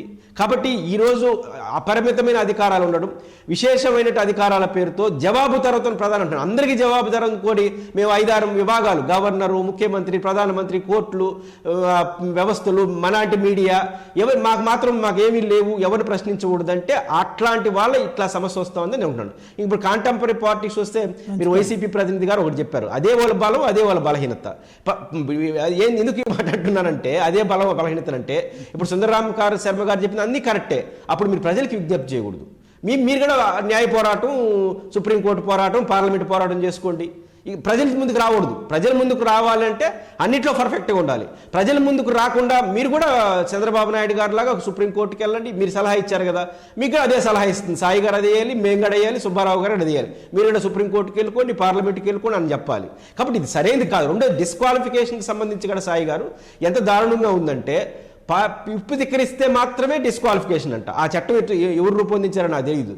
అసలు అధ్యక్షుని పట్టుకుని అమ్మనాబుతులు తిట్టచ్చు. ఆంధ్రప్రదేశ్ అసెంబ్లీలో జగన్మోహన్ రెడ్డి గారిని వైసీపీ నుంచి వెళ్ళిపోయిన ఎమ్మెల్యేలే బూతులు తిట్టిచ్చారు. ఇప్పుడు అదే వైసీపీ అదే పని చేస్తూ ఉంది. వల్లభనేని నాని గారికి, వంశీ గారికి సంబంధించి చేస్తూ ఉంది. ఇవన్నీ పార్టీ ఫిరాయింపులు కాదా? కాబట్టి చట్టం రూపొందించడం లోపాలు ఉన్నాయి, అకౌంటబిలిటీలో లోపాలు ఉన్నాయి. మమ్మల్ని ఎవరు ప్రశ్నించకూడదని నయా రాజరిక పోకడలు ఈ ఇండిపెండెంట్ పేరుతో వ్యవహరిస్తున్నారో ఈ పద్ధతి మారాలి. రెండో విషయం, నేను న్యాయవాదులు గారికి పదే చెప్పదలుచుకుందంటే, సుబ్బారావు గారు కావచ్చు, ఇంకొక న్యాయవాది గారు కావచ్చు, మనం వివిధ కోర్టుల్లో ఇచ్చిన తీర్పుల ఆధారంగా కోర్టుల్లో ఎట్లయితే మనం మన కేసును సమర్థిస్తామో ఇక్కడ కూడా మనకు కావాల్సిన జడ్జిమెంట్ని మేము చదవం, మాకు లా తెలీదు, ఆ కర్ణాటక హైకోర్టు పలానా అని చెప్తారు, ఇంక మేము ఏడికి పోవాలి దానికి. కాబట్టి మన న్యాయవాదులు సమాజానికి ఒక కరెక్ట్ మెసేజ్ ఇవ్వండి, చట్టంలో ఉన్న లోపాలు చెప్పండి. జమ్మూ కాశ్మీరు, కర్ణాటక కొన్ని తీర్పులు ఉదాహరించుకునేసి కాబట్టి అది కరెక్టు ఇది కరెక్టు అని మాట్లాడుకుంటే ప్రజలు కన్ఫ్యూజ్ అవుతారు. కాబట్టి ఖచ్చితంగా అకౌంటబిలిటీ లేనటువంటి న్యాయ వ్యవస్థ, అకౌంటబిలిటీ లేనటువంటి ప్రజాస్వామ్య వ్యవస్థలు, అకౌంటబిలిటీ లేనటువంటి గవర్నర్, పార్లమెంటు ఖచ్చితంగా ప్రమాదకరంగా మారతాయి. ఈ పరిస్థితి సమూలంగా మార్చేత తప్ప మనకు పరిస్థితిలో మార్పు వస్తుందని నేనైతే అనుకోను. రైట్. కృష్ణాంజనేయులు గారు, ఇక్కడ ఒక అంశం అయితే ఒక స్పష్టత ఏమిటి అని అంటే, సుప్రీంకోర్టు, సాయి గారు నా మాట వినిపిస్తుందా?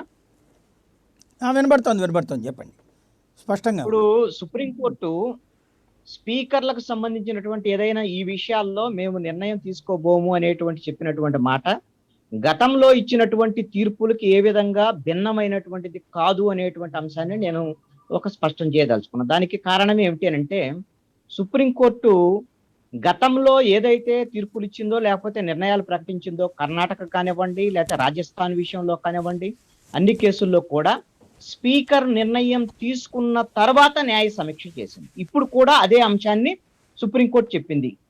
మొట్టమొదటిగా స్పీకర్ నిర్ణయం తీసుకున్న తర్వాత మాత్రమే దాని న్యాయ సమీక్షకు సంబంధించినటువంటి అంశాన్ని సుప్రీంకోర్టు పరిశీలిస్తుంది తప్ప వాళ్ళు నిర్ణయం తీసుకోకుండా మేము జోక్యం చేసుకోలేము అనేటువంటిది సుప్రీంకోర్టు చెప్పింది. ఎందుకోసం అంటే, ప్రజాస్వామ్యంలో ప్రజలు ఎన్నుకున్నటువంటి ప్రభుత్వాలు అనేటువంటిది ఇక్కడ సుప్రీం, అది ప్రభుత్వాలు, ఆ ప్రభుత్వాల్లో ఉండేటువంటి వాళ్ళు ఎన్నుకున్నటువంటి వాళ్ళు స్పీకర్లు. ఈ స్పీకర్లకు సంబంధించినటువంటి వీళ్ళ నిర్ణయాలు చేసిన తర్వాత లేకపోతే వాళ్ళ ఒక నిర్ణయం తీసుకున్న తర్వాత అది సరైనదా కాదా అనేటువంటిది సుప్రీంకోర్టు సమీక్ష చేయొచ్చు, డైరెక్ట్ చేయొచ్చు, దాని మార్పు చేర్పులు చేయమని చెప్పొచ్చు. ఇదే కర్ణాటక కానీ రాజస్థాన్లో కానీ మిగతా చోట్ల ఇప్పటి వరకు జరిగినటువంటి అన్ని తీర్పుల్లో కూడా జరిగినటువంటి అంశం ఇదే. ఇప్పుడు ఏదో కొత్తగా సుప్రీంకోర్టు ఈ కేసులో మాత్రం మేము జోక్యం చేసుకోమని చెప్పలేదు, ఒక అంశం. రెండో అంశం ఏమిటి అని అంటే, ఈ కేసు ఇంతటితో ఏమీ అయిపోలేదు, అది వాయిదా పడినటువంటి అంశం. స్పీకర్కి సంబంధించినటువంటి వాళ్ళు నిర్ణయం తీసుకున్న తర్వాత ఒకవేళ దానికి సంబంధించినటువంటి అది న్యాయ సమీక్షకు నిలబడుతుందా లేదనేటువంటిది సుప్రీంకోర్టు తర్వాత సమీక్షించేటువంటి అవకాశం ఉంది. సుప్రీంకోర్టు ఈ అంశంలో ఇంకో కీలకమైనటువంటి అంశాన్ని ఎందుకు చెప్పింది? ఒకటి, మీరు పార్టీ ఫిరాయింపుల చట్టాన్ని పటిష్టపరుచుకునేటువంటి విధంగా పార్లమెంట్లో మీరు ఆ చట్టాన్ని నిర్ణయం చేయండి అని సూచన చేసింది. ఆ సూచన ఎందుకు చేసింది అని అంటే, ఇప్పటి వరకు ఈ పార్టీ ఫిరాయింపుల చట్టాన్ని మనం ఏర్పాటు చేసుకున్నప్పటికీ కూడా దాన్ని అమలు చేసుకునేటువంటి దాంట్లో స్పీకర్లు అనేటువంటి వాళ్ళు ఆయా పార్టీలు లేకపోతే ప్రభుత్వాల్లో ఉండేటువంటి వాళ్ళు మాత్రమే ఉంటున్నారు కాబట్టి వాళ్ళు నిర్ణీత సమయంలో నిర్ణయం తీసుకునేటువంటి విధంగా ఈ పార్టీ ఫిరాయింపుల చట్టంలో లేదు కాబట్టి ఆ విధమైనటువంటి ఆ చట్టాన్ని కొంచెం పటిష్టం చేసుకోమని సూచన చేసింది. మనము సుప్రీంకోర్టు ఏదైనా సరే రాజ్యాంగబద్ధమైనటువంటి అంశాల మీద మాత్రమే పనిచేస్తుంది. ఇప్పుడు మనము ఈ రాజ్యాంగబద్ధమైనటువంటి అంశంలో మనం దాని రాజ్యాంగంలో 10వ షెడ్యూల్ ఏం చెప్తుంది అనేటువంటిది కూడా మనం చూద్దాం. ఈ పార్టీ ఫిరాయింపుల చట్టానికి సంబంధించి మనం రాజ్యాంగం రాసుకున్నప్పుడు అసలు ఈ అంశం లేదు. 1985లో ఆయారాం గయారాం సంబంధించినటువంటి ఇష్యూ వచ్చినప్పుడు ఆ రోజున మనం రాజ్యాంగ సవరణ చేసుకొని ఈ అంశాన్ని మనము చేర్చుకున్నాం. 10వ షెడ్యూల్లో చెప్తున్నటువంటి అంశం ఏమిటంటే పార్టీ ఫిరాయింపులకు సంబంధించి మొట్టమొదటిగా ఎవరైనా సరే ఆ సభ్యుడు తన ఒక పార్టీ నుంచి గెలిచిన తర్వాత అతను స్వచ్ఛందంగా ఆ పార్టీ సభ్యత్వాన్ని వదులుకుంటే అతను అనర్హునిగా ప్రకటించడం జరుగుతుంది. ఇది మొదటి అంశం. రెండో అంశం ఏమిటి అంటే ఒక పార్టీ నుంచి గెలిచినటువంటి సభ్యుడు ఆ పార్టీ విప్పు జారీ చేసినటువంటి సందర్భంలో అది పార్లమెంట్లో కానీ అసెంబ్లీలో కానీ ఒక విప్పు జారీ చేసినప్పుడు ఆ విప్పుకి పార్టీ నిర్ణయానికి ఏవైతే చెప్పిందో ఏదైతే ఒక బిల్లుకు సంబంధించినటువంటి దాంట్లో అసెంబ్లీలో కానీ పార్లమెంట్లో కానీ అనుకూలంగా ఓటు వేయమని పార్టీ చెప్తే అతనికైనా వ్యతిరేకంగా ఓటు వేస్తే, అదేవిధంగా పార్టీ ఆ బిల్లుకు వ్యతిరేకంగా ఓటు వేయండి అని పార్టీ చెప్పి అతను మాత్రము అనుకూలంగా ఓటు వేస్తే, ఆ విధంగా విప్పు జారీ చేసినప్పుడు పార్టీ నిర్ణయానికి భిన్నంగా వ్యవహరించినప్పుడు అతన్ని అనర్హులుగా ప్రకటించడం. మూడో అంశం ఏమిటి అంటే అతనుగిన ఒక పార్టీ బీఫామ్ తీసుకొని ఆ పార్టీ ద్వారాగా గెలిచి పార్లమెంటుకి లేదా అసెంబ్లీకి వచ్చి వేరే పార్టీలో చేరితే, వేరే పార్టీ కండవా కప్పుకుంటే అప్పుడు ఖచ్చితంగా అతను అనర్హుడుగా ప్రకటించాలనేటువంటిది మనం రాజ్యాంగంలోని 10వ షెడ్యూల్ చెబుతున్నటువంటి అంశం. అంతే తప్ప ఈ మూడు అంశాలు చట్టబద్ధంగా రాజ్యాంగబద్ధంగా ఫిట్ అయినప్పుడు మాత్రమే వాళ్ళని అనర్హులుగా ప్రకటించడం జరుగుతుంది. ఇప్పటి వరకు ఏదైతే సుప్రీంకోర్టు సచిన్ పైలట్ కేసులో కానీ రాజస్థాన్కి సంబంధించినటువంటి సుప్రీంకోర్టుకు సంబంధించినటువంటి ఈ కేసుల్లో చెప్పినటువంటి అంశం అనేక కీలకమైనటువంటి అంశం ఏమిటంటే ఒక పార్టీలో గెలిచినటువంటి అభ్యర్థి ఆ పార్టీకి సంబంధించినటువంటి నిర్ణయాల మీద ఏదైనా సరే భిన్నమైనటువంటి అభిప్రాయాలను వ్యక్తం చేసుకునేటువంటి స్వేచ్ఛ అతనికి ఉంటుంది. ఎందుకు ఈ భిన్నమైనటువంటి అభిప్రాయాలను వ్యక్తం చేసుకునేటువంటి అవకాశం ఉంటుందంటే అతను ఒక ప్రజాప్రతినిధులుగా ప్రజల ద్వారాగా ఎన్నికైనటువంటి ప్రజాప్రతినిధి కాబట్టి ప్రజల యొక్క అభిప్రాయానికి అనుగుణంగా ఆ పార్టీలో ఈ పార్టీ యొక్క నిర్ణయం ఇలా ఉంది, ప్రజలు మాత్రం నన్ను ఎన్నుకున్నటువంటి ప్రజలు ఈ విధంగా చెప్తున్నారు కాబట్టి మీరు ఇంకొకసారి ఆలోచించండి పార్టీలో భిన్నమైనటువంటి అభిప్రాయాన్ని చెప్పేటువంటి స్వేచ్ఛ ఉంది అని సుప్రీంకోర్టు ఇచ్చినటువంటి తీర్పులో స్పష్టంగా పేర్కొనడం జరిగింది. రెండో అంశం ఏమిటంటే ప్రజల ద్వారా ఎన్నుకున్నటువంటి ప్రభుత్వం ఏదైతే తన పార్టీ ప్రభుత్వం ఏర్పడిన తర్వాత పార్టీ యొక్క నిర్ణయాలు ఏవైనా సరే ప్రజా వ్యతిరేకంగా ఉంటే దానికి సంబంధించినటువంటి నిర్ణయాలు కూడా దాని మీద కూడా భిన్నమైనటువంటి అభిప్రాయాలను వ్యక్తం చేసేటువంటి అవకాశం ఆ సభ్యుడికి ఉంటుంది. ఈ రెండు అంశాలు పార్టీకి భిన్నమైనటువంటి అభిప్రాయాలు వ్యక్తం చేసినా ప్రభుత్వానికి భిన్నమైనటువంటి అభిప్రాయాలు వ్యక్తం చేసినా అనర్హత కింద రావు అని చెప్పి సుప్రీంకోర్టు స్పష్టం చేయడం జరిగింది. ఈ నేపథ్యంలోనే ఈ రోజున రఘురామకృష్ణరాజు చాలా తెలివిగా ఈ రోజున ఈ విధమైనటువంటి భిన్నమైనటువంటి అభిప్రాయాలని తనకి రాజ్యాంగం కల్పించినటువంటి స్వేచ్ఛకు అనుగుణంగా అదేవిధంగా చట్టంలో రాజ్యాంగంలోని 10వ షెడ్యూల్లో ఉండేటువంటి అంశాలకు అనుగుణంగా పార్టీలో భిన్నమైనటువంటి అభిప్రాయాలను వ్యక్తం చేస్తున్నారు. అదేవిధంగా వాళ్ళ పార్టీ ప్రభుత్వంలోకి సంబంధించినటువంటి భిన్నమైనటువంటి అభిప్రాయాలను వ్యక్తం చేస్తున్నారు. ఈ రోజున రఘురామకృష్ణరాజు గారు వాళ్ళ ముఖ్యమంత్రి గారికి లేఖలు రాస్తున్నారు అనేటువంటిది మనం అందరం చూసిన వాళ్ళకి ఏమనిపిస్తుంది అంటే వాళ్ళ ప్రభుత్వానికి వాళ్ళ ప్రభుత్వ నిర్ణయాలు సరైనటువంటిది కాదని ముఖ్యమంత్రి గారి లేఖ రావడం తప్పు కదా మనము అని చెప్పి సామాన్యులుగా మనం అందరం కూడా అలా అనుకుంటున్నాం. కానీ ఈ రాజకీయాల్లో ఈ విధమైనటువంటి అంశం అది ఒక స్వేచ్ఛ ఉండేటువంటి అంశమే. అదే ఈ రోజున జగన్మోహన్ రెడ్డి గారు తండ్రి గారు అయినటువంటి రాజశేఖర రెడ్డి గారు వైఎస్ రాజశేఖర రెడ్డి గారు ఎంపీగా ఉన్నటువంటి సమయంలో 1989 నుంచి 1994 వరకు కాంగ్రెస్ ప్రభుత్వం ఆ రోజున అధికారంలో ఉంది. చెన్నారెడ్డి గారు, జనార్దన్ రెడ్డి గారు, కొట్ల విజయభాస్కర్ రెడ్డి గారు ముఖ్యమంత్రిగా ఉన్నటువంటి సమయంలో అనేక నిర్ణయాలు ప్రభుత్వానికి సంబంధించినటువంటి నిర్ణయాలు పార్టీకి సంబంధించినటువంటి నిర్ణయాల మీద ఒక ఎంపీగా ఉన్నటువంటి వైఎస్ రాజశేఖర రెడ్డి గారు అప్పటి ముఖ్యమంత్రులకి బహిరంగంగా లేఖలు రాసినటువంటి సందర్భం గతంలో ఉంది. అది ఎవరైనా ఆ విధంగా రాయొచ్చు, ఆ విధమైనటువంటి పరిస్థితులు ఉన్నాయి. ఇక్కడ మనము మనం జనరల్ గా చూసినప్పుడు ఏ పార్టీ నుంచి గెలిచినటువంటి వ్యక్తి ఆ పార్టీలోనే ఉండాలి, వేరే వాళ్ళు ఆ పార్టీకి వ్యతిరేకంగా వ్యవహరించకూడదు.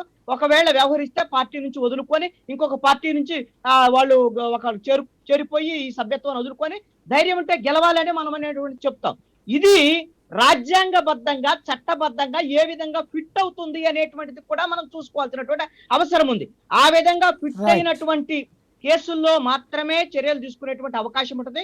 ఇక్కడ కీలకమైనటువంటి అంశం మాత్రము కేంద్రంలో ఉండేటువంటి ప్రభుత్వాలు కానీ, రాష్ట్రంలో ఉండేటువంటి ప్రభుత్వాలు కానీ, పార్లమెంట్ లో ఉండేటువంటి స్పీకర్లు, ఆ శాసనసభలో ఉండేటువంటి స్పీకర్లు వాళ్ళ యొక్క ప్రభుత్వానికి వాళ్ళకు అనుకూలమైనటువంటి సభ్యులు గిన ఎవరైనా సరే ఈ విధమైనటువంటి ఫిరాయింపులకు పాల్పడితే ఆ స్పీకర్లు వ్యతిరేకంగా ఆ సభ్యుల్ని వాళ్ళ అనర్హత వేయటం లేదు. అదే విధంగా వాళ్ళకు వ్యతిరేకమైనటువంటి పార్టీకి వ్యతిరేకమైనటువంటి సభ్యులు గిన ఈ విధమైనటువంటి పార్టీ గిన ఫిరాయింపులు చేసినట్టుగా ఉంటే శరద్ యాదవ్ లాంటి వాళ్ళు అలాంటి వాళ్ళ మీద చర్యలు తీసుకుంటున్నారు. ఇది ఏ ప్రభుత్వం ఉన్నా సరే స్పీకర్ల వ్యవస్థని దుర్వినియోగం చేస్తున్నటువంటి సందర్భము ఖచ్చితంగా ఉంటుంది. స్పీకర్ల వ్యవస్థ దుర్వినియోగం అవుతుంది, గవర్నర్ల వ్యవస్థ దుర్వినియోగం అవుతుంది. ఈ రెండు వ్యవస్థలకు సంబంధించినటువంటి విషయంలో మనము రాజ్యాంగబద్ధంగా ఇప్పటి వరకు ఉన్నటువంటి అంశాలకు అన్నిటినీ కూడా మనం సవరించుకొని పటిష్టంగా ఈ విధంగా స్పీకర్ల వ్యవస్థ దుర్వినియోగం కాకుండా, గవర్నర్ల వ్యవస్థ దుర్వినియోగం కాకుండా చర్యలు తీసుకోవాల్సినటువంటి అవసరం ఉంది. దీన్ని పార్లమెంట్ లో మాత్రమే సరి చేయగలం. గవర్నర్లు తీసుకున్నటువంటి నిర్ణయాలు కూడా కోర్టు తప్పుపట్టేటువంటి సందర్భాలు ఉన్నాయి. అది ఆంధ్రప్రదేశ్ లోనే మనం చూడొచ్చు. ఎస్ఈసికి సంబంధించినటువంటి ఒక నిర్ణయం తీసుకొని కొత్త ఎస్ఈసిని నియమిస్తూ ఒక ఆర్డినెన్స్ ను గవర్నర్ తీసుకుంటే ఆ గవర్నర్ తీసుకున్నటువంటి ఆ ఆర్డినెన్స్ రాష్ట్ర హైకోర్టే దాన్ని కొట్టివేసినటువంటి సందర్భాన్ని కూడా, గవర్నర్ తీసుకున్నటువంటి నిర్ణయాన్ని కూడా మనం కొట్టివేసిన సందర్భాన్ని చూసాం. కాబట్టి గవర్నర్లు స్పీకర్లు తీసుకున్నటువంటి నిర్ణయాల్ని న్యాయబద్ధంగా సమీక్షించేటువంటి అవకాశం చట్టబద్ధంగా రాజ్యాంగబద్ధంగా కోర్టులకు ఉంటుంది. వాళ్ళు నిర్ణయాలు ఇక్కడే డౌట్ ఇక్కడే మీరు చెప్పిన పాయింట్ ఈ రోజున లేదు. కాబట్టి మీరు చెప్పింది మంచి పాయింట్. కృష్ణాంజనేయులు గారు డీవియేట్ అవుతుంది ఇక్కడే. కృష్ణాంజనేయులు గారు ఒక్క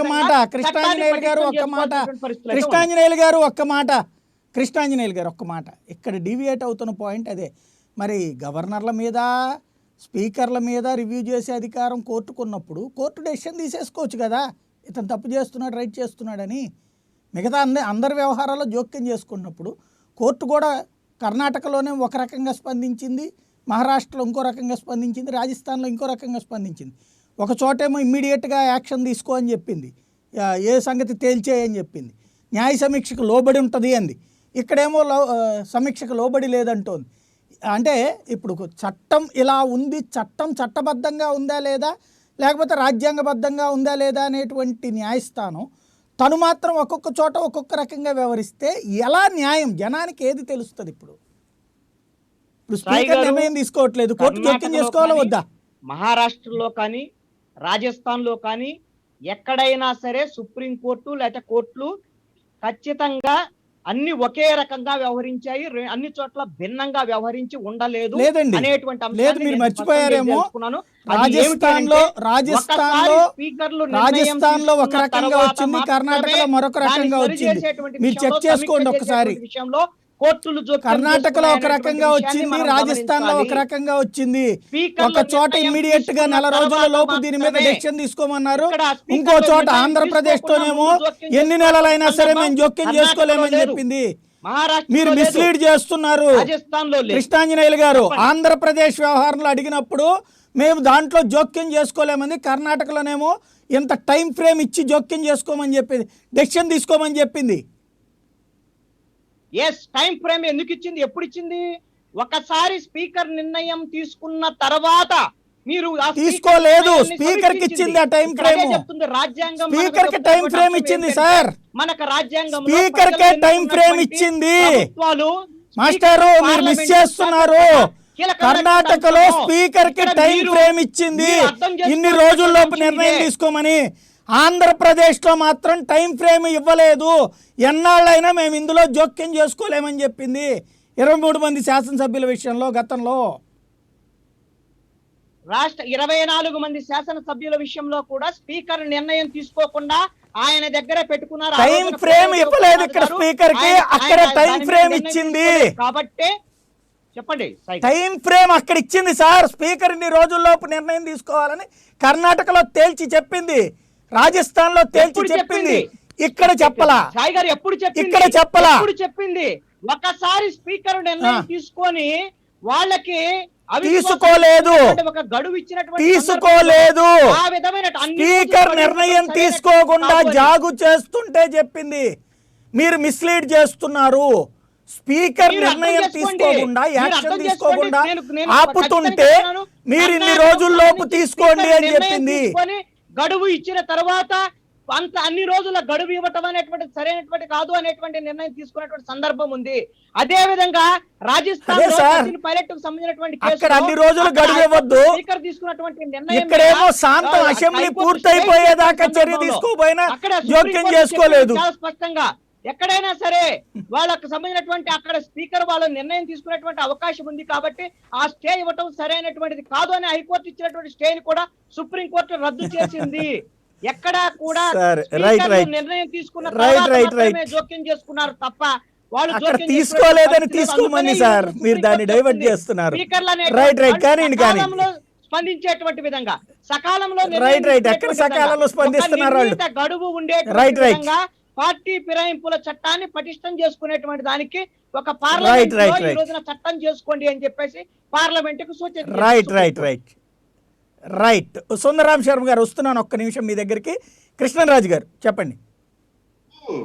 ఆ స్పీకర్ నిర్ణయం తీసుకున్న తర్వాతే మేము జోక్యం చేసుకుంటాం అనేది కూడా యథార్థంగా అయితే వాస్తవం కాదండి. ఎందుకంటే మీకు 2020 మార్చి 18న సుప్రీంకోర్టు మణిపూర్ అసెంబ్లీకి సంబంధించిన ఒక తీర్పులో అక్కడ జరిగిన కేసు ఏంటంటే, మణిపూర్ లో ఉన్న ఈ కాంగ్రెస్ పార్టీ సభ్యులు భారతీయ జనతా పార్టీలో చేరితే, ఆయన మంత్రిగా కూడా ఉన్నారు, ఆయనని డిస్క్వాలిఫై చేసే విషయంలో మణిపూర్ స్పీకర్ గారు ఖేమ్చంద్ గారు ఒక నిర్ణయం తీసుకోలేదు. అది కోర్టుకు వెళ్ళింది. సుప్రీంకోర్టు ఇమ్మీడియట్ గా ఇంటర్ఫీర్ అయ్యి ఈ పార్టీ మారిన ఆ శాసనసభ్యుడిని అనర్హుడిగా ప్రకటించడమే కాకుండా స్పీకర్ ఇటువంటి కేసుల్లో 3 నెలల్లో చర్యలు తీసుకోవాలని చెప్పి చాలా స్పష్టంగా చెప్పిందండి. ఆ కేసు మీకు ఆ తీర్పు కూడా 2020 మార్చి 18 వచ్చింది. కాబట్టి ఏంటంటే ఇక్కడ కొంత స్థిరత్వం అనేది లోపించింది అనేది చాలా స్పష్టంగా ఉందండి. తర్వాత మనం ఇప్పుడు చాలా తరచుగా మనం ఏంటంటే ఆ కర్ణాటక కేసు ఒకటి సుప్రీంకోర్టు ఉదాహరించింది అని మనం ప్రస్తావించుకున్నాం. ఈ కర్ణాటకకు సంబంధించి ఈ పార్టీ డిఫెక్షన్ సంబంధించి ఆ ఇచ్చిన తీర్పులో సుప్రీంకోర్టు ఒక చాలా స్పష్టమైన కామెంట్లు చేస్తుందండి. అదేంటంటే ఒక ప్రజాస్వామ్య వ్యవస్థలో పార్టీలు అనేది చాలా కీలకం. అదే సమయంలో ఒక సుస్థిర ప్రభుత్వాలు కూడా చాలా కీలకమైనవే అని చెబుతూ పరోక్షంగా పార్టీ వ్యతిరేక పార్టీలను మార్చే వారికి మద్దతునిచ్చే విధంగా ఆ రోజున తీర్పిచ్చిందనే అపవాదుని, లేకపోతే ఇతర అంశాలని అపవాదుని బహుశా ఏంటంటే సుప్రీంకోర్టు మూట కట్టుకుంది. ఈ అపవాదు చేసింది ఎవరంటే సీనియర్ న్యాయవాదులే. అంటే ఆ రోజున జరిగిందంటే మీకు కుమారస్వామి గారి ప్రభుత్వాన్ని కూలగొట్టి సుమారు 15 మంది శాసనసభ్యులు రాజీనామా చేస్తే స్పీకర్ గారు వారిని డిస్క్వాలిఫై చేశారండి. వారు రాజీనామా చేసి వారి ఉద్దేశం ఏంటంటే తిరిగి ఎన్నికల్లో 6 నెలల్లో ఎన్నికలు జరుగుతాయి, మళ్ళీ పోటీ చేసి మళ్ళీ అసెంబ్లీకి రావచ్చు అనేది వారి ఉద్దేశం. అయితే స్పీకర్ గారు వారిని డిస్క్వాలిఫై చేశారు. చేసినప్పుడు సుప్రీంకోర్టు ఏం చెప్పిందంటే ఈ విషయంలో డిస్క్వాలిఫై చేయటం అనేది సమర్థించింది, మీరు చేయడం మంచిది అని చెప్పింది. అయితే స్పీకర్ గారు ఏం చెప్పారంటే ఈ డిస్క్వాలిఫై అయిన వారు అందరూ కూడా ఈ అసెంబ్లీ మొత్తం టర్మ్ అంటే 3 ఏళ్ళు 4 ఏళ్ళు ఆ అంతకాలం పాటు వారు ఎన్నికల్లో పోటీ చేయకూడదని చెప్పి స్పీకర్ చెప్తే దానిని మళ్ళీ సుప్రీంకోర్టు తప్పట్టిందండి. సుప్రీంకోర్టు తప్పట్టడం వల్ల ఏమైందంటే ఇలా పార్టీ మార్చిన వారు వేరే పార్టీలోకి వెళ్ళి పదవులు పొంది 6 నెలల తర్వాత మళ్ళీ వారు శాసనసభలోకి అడుగు పెట్టగలిగారు. అంటే ఇక్కడ ఏమైందంటే స్పీకర్ నిర్ణయాన్ని ఓవర్ రూల్ చేయటం వలన అక్కడ పార్టీ ఫిరాయింపుదారులు ఒక ప్రభుత్వాన్ని కూలగొట్టి మరో ప్రభుత్వ ఏర్పాటుకు సహకరించారు. ఇటువంటి విషయాల్లో సుప్రీంకోర్టు తీర్పులు కావచ్చు, లేకపోతే వారు ఇచ్చే సూచనలు కావచ్చు, అవి ఒకే విధంగా ఉండాలండి. అది అంతే తప్ప మీరు కేసు బై కేసు రాష్ట్రానికి సంబంధించి ఒక రకంగా తీర్పులు ఇవ్వటం అనేది జరుగుతూ ఉందనేది ఒక చర్చనీయాంశమైన అంశంగా మారింది. రెండోది, సుప్రీంకోర్టు వారు కూడా కొన్ని కేసుల్లో, అంటే ఫర్ ఎగ్జాంపుల్ మీకు ఆయన రంజన్ గొగోయ్ గారు మీద వచ్చిన కేసు, అంటే ఒక మహిళ మీద కేసు పెడితే దానికి సంబంధించి మరి ఏదో మేము విచారణ జరిపాము అని చెప్పడం, ఆ విచారణ కూడా కొన్ని లోపాలు ఉన్నాయి. అదంతా పెద్ద అంశం అనుకోండి. ఆ తర్వాత ఆంధ్రప్రదేశ్ ప్రభుత్వం ఎన్వి రమణ గారి కుటుంబం మీద, ఇతరుల మీద ఆరోపణలు చేస్తూ సుప్రీంకోర్టుకి అందరికీ ఒక లేఖ రాస్తే దాని మీద కూడా మేమేదో విచారణ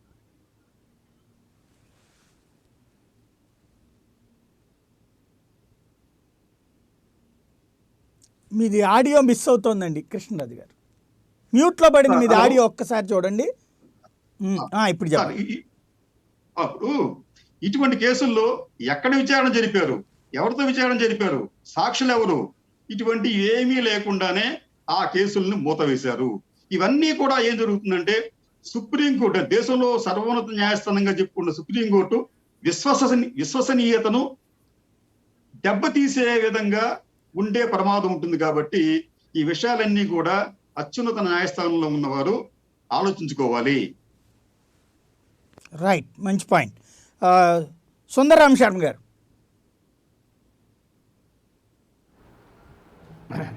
సాయి గారు, మా కృష్ణాంజనేయులు గారు మరి రఘురామకృష్ణరాజు గారికి ప్లస్ చేస్తున్నారా, మైనస్ చేస్తున్నారా పాప ఆయన వకాలత్తుని నాకు అర్థం కావట్లా.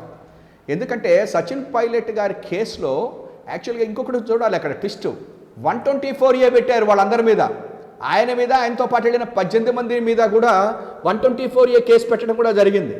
అంటే నేనేమని చెప్తున్నానంటే, నోటీస్ ఇష్యూ చేశాక స్పీకర్ గారు వీళ్ళు మొత్తం నోటీస్ మీదే చాలా సబ్జెక్టు కరెక్షన్ ఛాలెంజ్ చేయడానికి హైకోర్టులో వేస్తే, అప్పుడు ఈయన చెప్పారే విమర్శించకూడదా ఒక పార్టీలో, ఇవన్నీ కూడా అక్కడ ఉన్నటువంటి ఆయన హరీష్ సాల్వే గారు అనుకుంటా వాళ్ళ అడ్వకేటు, ఆయన చెప్పారు. ఇవన్నీ చెప్పిన తర్వాతన స్టేటస్ క్యూ ఇవ్వటం జరిగింది. దాని మీదట మళ్ళా ప్రభుత్వం వెళ్ళింది సుప్రీంకోర్టుకి. తర్వాత అది కపిల్ సిబాల్ గారు దాన్ని విత్డ్రా చేసుకోవటం కూడా జరిగింది. కాబట్టి అంతేకాదు, కృష్ణాంజనేయులు గారు లాగా కొంతమంది ఎవరైతే రఘురామకృష్ణరాజు గారిని ఈ రకంగా కొంత వకాలత్తుగా సపోర్ట్ చేద్దామనుకున్న వాళ్ళు కూడా మొన్నటి దాకా కూడా డిబేట్స్లో ఏమని చెప్పేవాళ్ళంటే, అక్కడ సచిన్ పైలట్కి కోర్టు ఎట్లయితే స్టే ఇచ్చిందో ఇక్కడ కనుక స్పీకర్ గారు ఇస్తే ఆ నోటీసు మీద మాకు స్టే వస్తుంది అంటున్నారు. కానీ మళ్ళీ ఇక్కడ ఈయనేమని చెప్తున్నారంటే, స్పీకర్ గారు పూర్తి డెసిషన్ తర్వాతనే కోర్టులు ఇంటర్ఫైర్ అవుతాయి అంటున్నారు. అంటే అర్థం ఏంటి అంటే, రేపు పొద్దున్న ఓం బిర్లా గారు ఆయన మీద పూర్తి డెసిషన్ తీసుకునేదాకా రఘురామకృష్ణరాజు గారికి ఎటువంటి అవకాశము లేదు అని చెప్పని కృష్ణాంజనేయులు గారే చెప్తున్నారు. ఇంకొక విషయం ఏంటంటే, కోర్టుల్ని మనమేమి తప్పు పట్టట్లా, న్యాయస్థానాలు అవి చేస్తున్నాయి అంటున్నాం.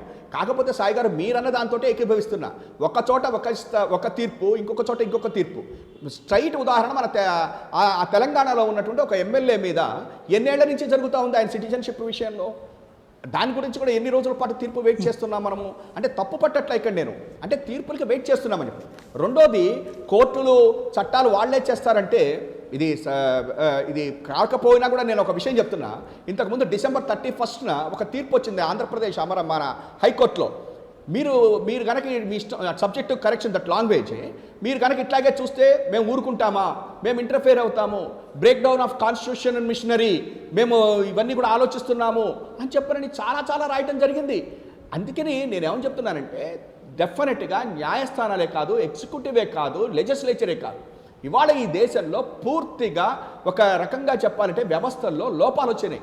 అందుకనే బాబాసాహెబ్ అంబేద్కర్ ఒక మాట చెప్పారు, ఈ రాజ్యాంగం కనుక మంచివాడి చేతిలో ఉంటే మంచిగా ఉంటుంది, లేకపోయేటట్టయితే ఇబ్బందులు వస్తాయని చెప్పాలి. కాబట్టి ఇవాళ మొత్తం కాన్స్టిట్యూషన్ మొత్తాన్ని కూడా ఇటువంటి లోపాలు ఒక్కచోటే కాదు, అన్ని చోట్ల ఉన్నాయి. కాబట్టి ఒక్కసారి రీవిజిట్ చేయాలి. అసలు మొత్తం కాన్స్టిట్యూషన్లో ఉన్నటువంటి ఆర్టికల్స్ అన్నిటినీ కూడా బాబాసాహెబ్ అంబేద్కర్ గారి యొక్క ఆలోచన నుంచి పక్కకెళ్ళినటువంటి ఈ వ్యవస్థల్ని మళ్ళా గాడిలో పెట్టాల్సినటువంటి అవసరం ఉన్నది అని చెప్పని కూడా నేను చెప్తున్నా. ఇంకొకటి ఏంటంటే, రఘురామరాజు గారు రోజు ఉత్తరాలు రాస్తున్నాడు, ఆయన చాలా జాగ్రత్త పడ్డాడని మీరు చెప్తున్నారు. చివరిగా సాయి గారు మీరు చెప్తున్నారు, మీకెందుకు ఆయన ఉత్తరాలు రాస్తే మా పార్టీ వాడు కదా, మీరు చంద్రబాబు గారికి ఇవ్వండి. ఇందాక సాయి గారు అడిగారు వల్లభనేని వంశీ గారు వాళ్ళ విషయంలో, మరి అదేదో అడ్వైజర్ ఇచ్చి ఆ సంగతి ఏదో చూడండి.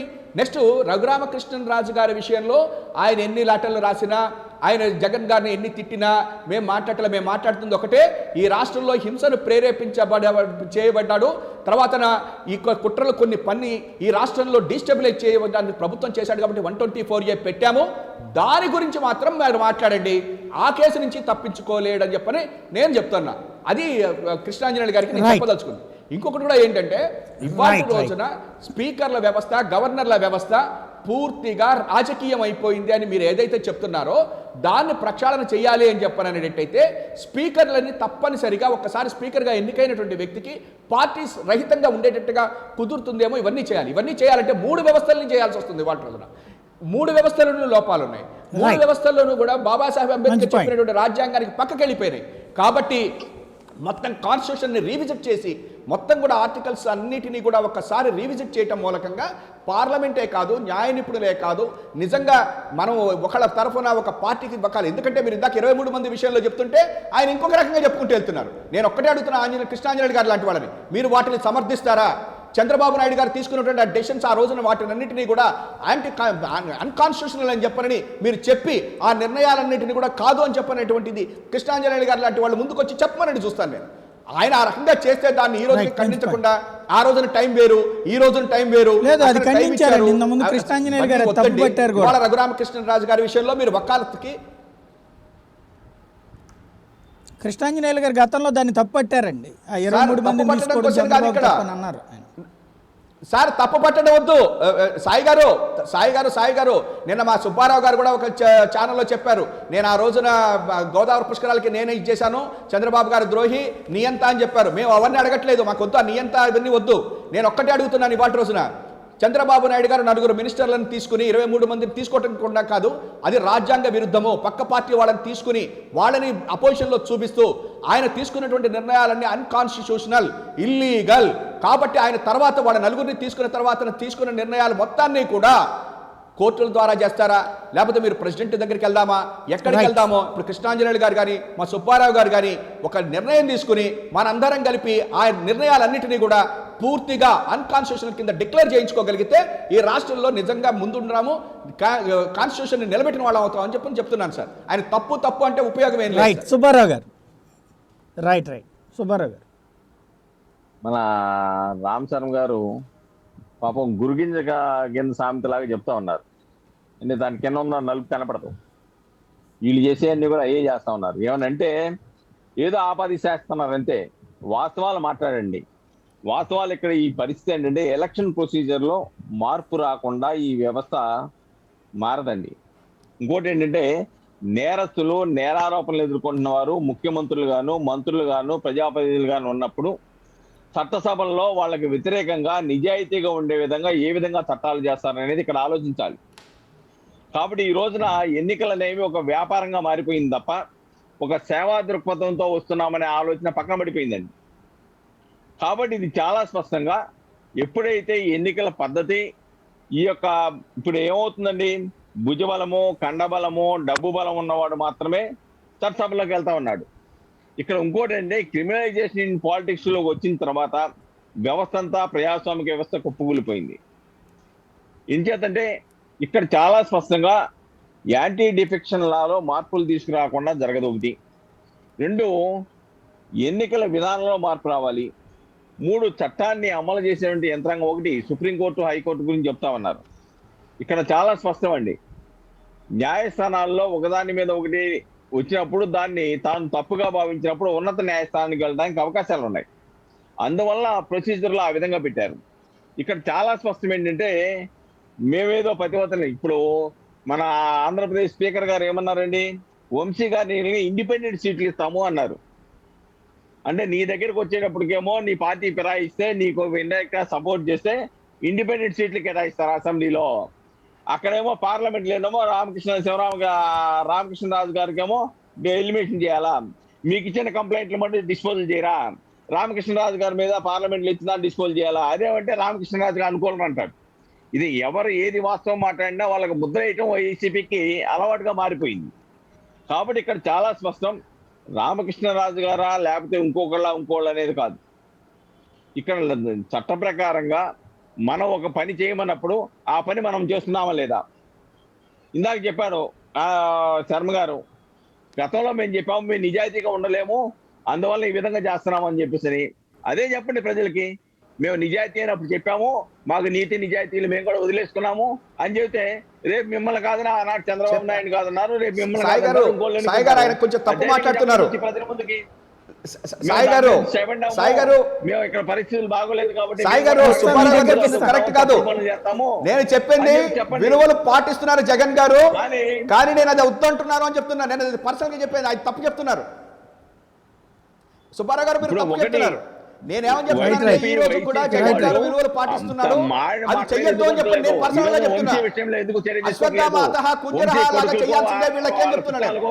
దండలేస్తారా, కండువాలు కప్పుతారా? చంద్రబాబు గారికి చెప్పి మీరు చంద్రబాబు గారికి చెప్పి కోర్టుకి వెళ్ళండి సార్. చంద్రబాబు గారికి చెప్పి కోర్టుకి వెళ్ళండి. ఎందుకు వెళ్ళరు? రఘురామకృష్ణరాజు పట్టుకుని తిరుగుతారు. సుబ్బారావు గారు రఘురామకృష్ణరాజు గారు పట్టుకుని తిరుగుతారు ఎందుకు? మీరు కోర్టుకి వెళ్ళండి. మీరు చేస్తే తప్పు, మీరు చేస్తే ఒప్పు, ఇంకోళ్ళు చేస్తే తప్పు అంటాం కరెక్ట్ కాదు. వంశీ చేత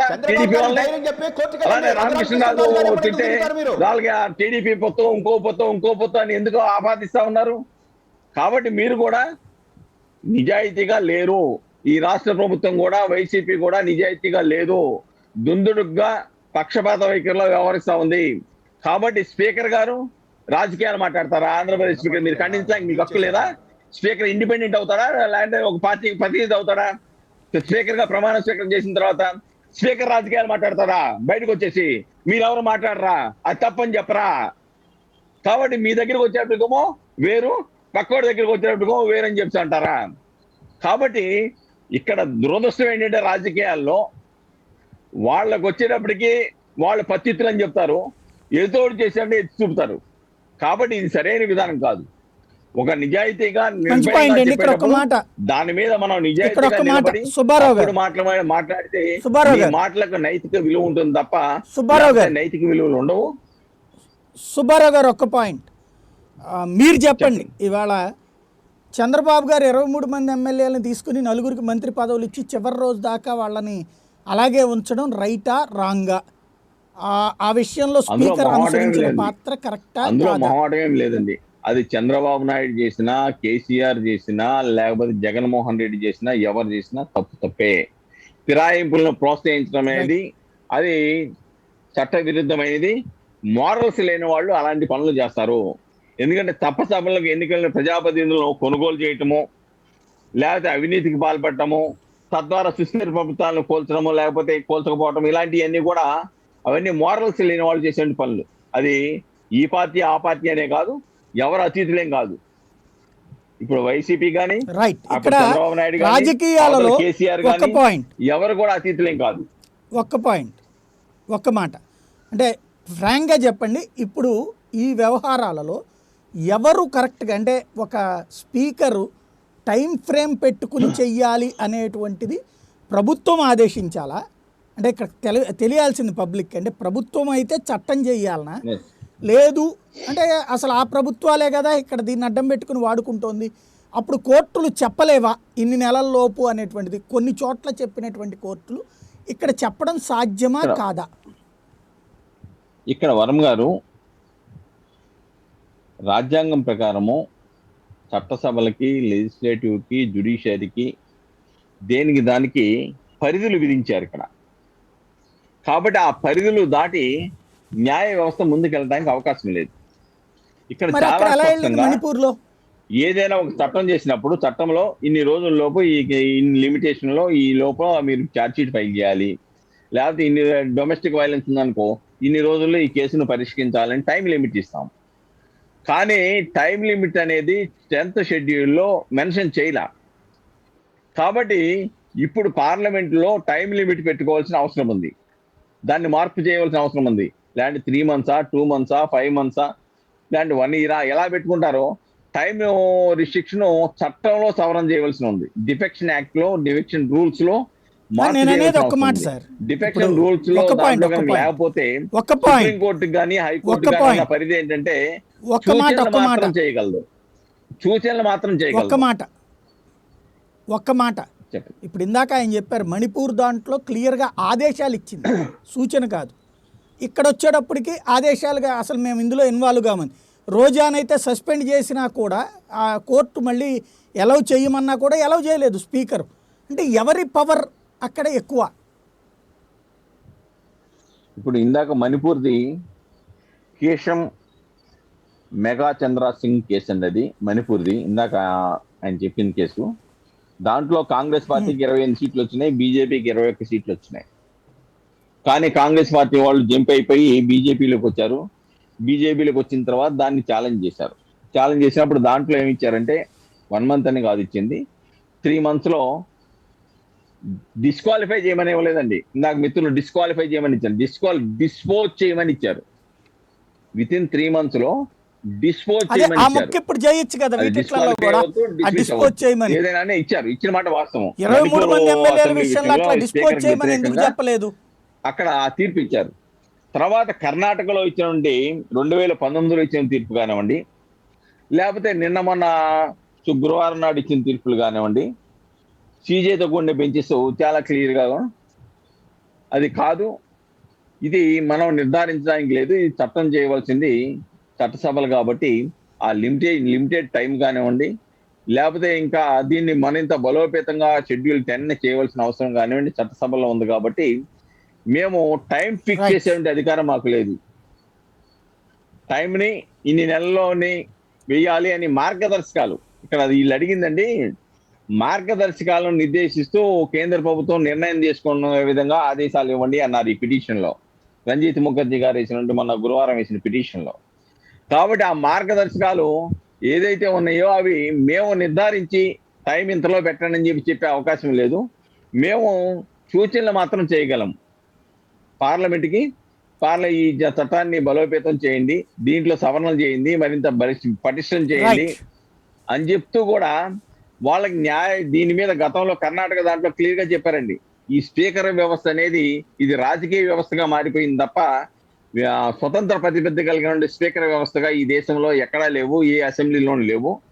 కాబట్టి దీనికి ఇండివిజువల్ సమస్యకి ఇవ్వండి, దీన్ని పరిష్కారం చేయడానికి డిస్క్వాలిఫికేషన్ అనేది నిర్ధారించడానికి యాంటీ డిఫెక్షన్ లాని ఇండివిజువల్ సమస్యలు లేదంటే రిటైర్డ్ సుప్రీంకోర్టు జడ్జెస్ వీళ్ళకి ఇచ్చేసి వాళ్ళు పరిష్కరించడం, దాన్ని సమయం పట్టదండి. ఎందుకంటే యాంటీ డిఫెక్షన్ లా ప్రకారం వచ్చేవి తరచుగా ఎక్కువ ఉండవు కాబట్టి సంవత్సరాల తరబడి పడే అవకాశాలు ఉండవు. ఒక ట్రిబ్యునల్ లాంటిది ఏర్పాటు చేసి పరిష్కారం చేస్తే సత్వరం పరిష్కారం అవుతుంది, ఇంత డిలే అవదాం. కాబట్టి ఆ స్కోప్ లేదు.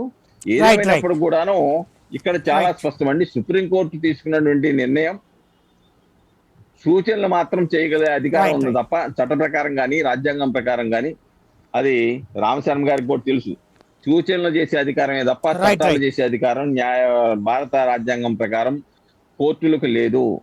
చట్టాలు చేయవలసింది చట్టాలు మాత్రమే. కాబట్టి దీంట్లో అదే ఫైనల్ గా ఆ యొక్క సుప్రీంకోర్టు చెప్పిందండి. ఫైనల్ గా పురుషోత్తం రెడ్డి గారు మీరేమంటారు? అంటే ఇక్కడ కోర్టులు కొన్నిట్లలో డైరెక్ట్ గా ఈ చట్టాలు లేని చోట్ల తామే ఉత్తర్వులు ఇస్తున్నాయి. అలాంటి ఉత్తర్వు దీని విషయంలో ఇవ్వడానికి సాధ్యమవుతుందా? లేదు ఈ చట్టం అయితే ప్రభుత్వాలు చేయగలుగుతాయి అసలు వాళ్లే దోషులైనప్పుడు? సార్ ఇక్కడ మనకు ఉమ్మడి ఆంధ్రప్రదేశ్ రాష్ట్రంలో పొన్నాల లక్ష్మయ్య గారని మంత్రి, ఇరిగేషన్ మంత్రిగా ఉండేవాళ్ళు. ఆయన్ని ప్రశ్నించడానికి ఏ ప్రతిపక్ష పార్టీ ఎమ్మెల్యేలు కూడా సిద్ధపడరు. కారణం ఏంటంటే ఆయన అద్భుతంగా చెప్తాడని కాదు, అడిగిన ప్రశ్నకి తప్ప ఏదేదో చెప్తా ఉంటాడు. సమస్యల్లో ఈరోజు ఆంధ్రప్రదేశ్ ప్రజల్ని వేధిస్తున్న ప్రశ్న ఏంటంటే, ఇక్కడ తెలుగుదేశం పార్టీ నుంచి ఒక 4-5 పార్టీలు అనధికారికంగా ఫిరాయించి రోజు అధ్యక్షుడు చంద్రబాబు నాయుడు తిడతా ఉంటారు. అక్కడ రఘురామకృష్ణరాజు అనే పెద్ద మనిషి వైసీపీ తరపున గెలిచి ఆయన రోజు జగన్ తిడతా ఉంటాడు. ఏంది గోళ? దీనికి ఏమి చట్టబద్ధత లేదా? కోర్టులు ఏమి చేయవా? ఇది సాధారణ ప్రజల్ని వేధిస్తున్న ప్రశ్న. దానికి సమాధానం తప్ప ఏమేవో చెప్తారు. ఇక్కడ సమస్యల్లో ఎక్కడ లోపం ఉంది? ఖచ్చితంగా విచక్షణాధికారం పేరుతో, ఇండిపెండెంట్ బాడీ పేరుతో జవాబుదారీతనం లేని పరిస్థితుల నేపథ్యంలో స్పీకర్లకైనా, హౌసులకైనా, ముఖ్యమంత్రులకైనా, కోర్టులకైనా అన్నిటికీ జవాబుదారీ గురించి ప్రశ్నిస్తాం, మమ్మల్ని మాత్రం ప్రశ్నించకూడదు. ఇది మన వాళ్ళు మాట్లాడే సిస్టమ్. ఇప్పుడు ఉదాహరణకు సుప్రీంకోర్టు ఉంది. సుప్రీంకోర్టులో 3 జడ్జీలు, మన ఆంధ్రప్రదేశ్ జడ్జి కూడా ఒక ఆయన ఉన్నారు. 3 ప్రెస్ మీట్ పెట్టి ఏం చెప్పారు దేశ ప్రజలకి? సుప్రీంకోర్టు అదుపు తప్పుతా ఉంది, జరగకూడని పరిణామాలు జరిగిపోతా ఉంది, ఇంకా ఈ దేశాన్ని ప్రజలారా మీరే కాపాడుకోండి. ఇది 3 జడ్జీలు, సుప్రీంకోర్టు సిట్టింగ్ జడ్జీలు ప్రెస్ కాన్ఫరెన్స్ పెట్టి చెప్పారు. దాంట్లో ఒక ఆయన చీఫ్ జస్టిస్ ఆఫ్ ఇండియా కూడా అయినాడు. ఎవరిని నమ్మాలి ఇప్పుడు ప్రజలు? ఆ 3 నమ్మాలా వద్దా? వాళ్ళ ఆరోపణలు ఏమైనాయి, దానికి ఏం సమాధానాలు లేవా అంటే మేము ఇంటర్నల్గా చూసుకుంటాం. ఇదేనా జవాబుదారీతనం? నేను ఎవరు తప్పు ఎవరు ఒప్పు కాదు. ఇక్కడ సమస్య ఏంటంటే కృష్ణాంజనేయ గారు లాంటి వాళ్ళు అన్ని గవర్నర్ వ్యవస్థ పైన చర్చ జరగాలంట, అసెంబ్లీ పైన చర్చ జరగాలంట, అందరి మీద చర్చ జరగాలంట, మా వ్యవస్థ మీద మనం చర్చించకూడదు. పర్ఫెక్ట్. మళ్ళీ మేము ఏం పర్ఫెక్ట్ అండి? దీనికి ఏం సమాధానం చెప్తారు? 3 జడ్జీలు ప్రెస్ కాన్ఫరెన్స్ పెట్టి దేశ ప్రజలారా మీరే కాపాడుకోండి అని చెప్పి పిలిపించారు దేశ ప్రజలకి. అందులో ఒక ఆయన చీఫ్ జస్టిస్ ఆఫ్ ఇండియా అయినాడు. తర్వాత ఏంటి ఆయన చర్య? ఆయన తప్పైతే వాళ్ళపైన చర్య తీసుకోవాలి, లోపాలంటే వాటిపైన చర్య తీసుకోవాలి. జరిగినాయా? జరగలేదు. ఇది ఒక వాస్తవం కాదా? రెండోది, నేరారోపణలు ఎదుర్కొంటున్న వాళ్ళు, నేరానికి గురైన వాళ్ళు, ఆరోపణలు ఎదుర్కొన్న వారు చట్టసభల్లో ఉండొచ్చా? న్యాయ వ్యవస్థలో ఉండొచ్చా? మనం ప్రశ్నించాలి కదా అందరినీ. ఏదైనా సరే ఒక వ్యవస్థలో అకౌంటబిలిటీ ఉండాలి. ఎవరు రాజులు కాదు. ఇది ప్రజాస్వామ్యం. ఖచ్చితంగా భారతదేశంలో కొన్ని వ్యవస్థలు లేదు అంటే ఆరోపణలు ఎదుర్కొన్న వాళ్ళు లేరు. అంటే ఆరోపణలు మేము మాత్రమే చేస్తాం, సుబ్బారావు గారు మాత్రమే చేస్తారు, ఇంకెవరు చేసినా అది ఆరోపణలు కావు. ఇట్లా మాట్లాడితే ఎట్ట సార్? ఖచ్చితంగా అకౌంటబిలిటీ ఉండాలి. పోలీసు ఎక్కడ ఉందండి? ఏం మాట్లాడతారు? చెప్పండి. క్రిమినల్ కేసు కాదండి, ఆరోపణలు ఎదుర్కొన్న వాళ్ళు ఉండకూడదు కదా. జగన్మోహన్ రెడ్డి గారు ఉండకూడదు, ఇంకొకరు ఉండొచ్చా? పాయింట్ జగన్మోహన్ రెడ్డి గారు 5 మంది జడ్జిలు లెటర్ రాశారు కదా, ఏం చేశారు? మీరు అర్థం చేసుకోండి. న్యాయమూర్తి మీద చేయాలి కాదండి, మా ప్రజలకు అర్థమైందిలేండి. మీకు అర్థమైందో లేదు కానీ ప్రజలకు అర్థమైందిలే కానీ సమస్య అది కాదు. ఈరోజు అన్ని వ్యవస్థలు అకౌంటబిలిటీ కింద తీసుకురావాలి. ప్రతి వ్యవస్థ సమీక్షకు గురి కావాలి. ఎవరు అతీతులు కాదు. ఏదైనా ఒక ఆంధ్రప్రదేశ్ అసెంబ్లీ చట్టం చేసినా, పార్లమెంటు చట్టం చేసినా ఖచ్చితంగా రివ్యూ జరగాలి. ఏదో ఒక వేదికలో రివ్యూ జరగాలి. రివ్యూ లేనటువంటి అధికారాలు దుర్వినియోగానికి పాల్పడతారు, చట్ట వ్యతిరేకంగా పాల్పడతారు. ఈరోజు అమెరికా అధ్యక్షుడు ట్రంప్ లాంటి వాళ్ళు కూడా కొన్ని పనులు చేయలేకపోయినారు. కారణం న్యాయ వ్యవస్థ యొక్క ఇండిపెండెన్సీ.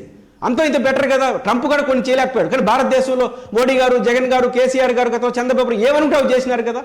ఇది పోవాలంటున్నాను. మన వ్యవస్థలో ఇండిపెండెంట్ పేరుతో, విచక్షణాధికారాల పేరుతో, సమీక్ష లేని అధికారాల పేరుతో, ప్రజలిక్షణ అధికారాల పేరుతో, రాజ్యాంగం పేరుతో ఇష్టం వచ్చినట్టు ప్రవర్తిస్తే ప్రమాదాలు వస్తాయి. ప్రజలకు మాత్రమే విచక్షణాధికారాలు ఉండాలి తప్ప అది ఎవరికి ఉండకూడదనే వ్యవస్థ రావాలి.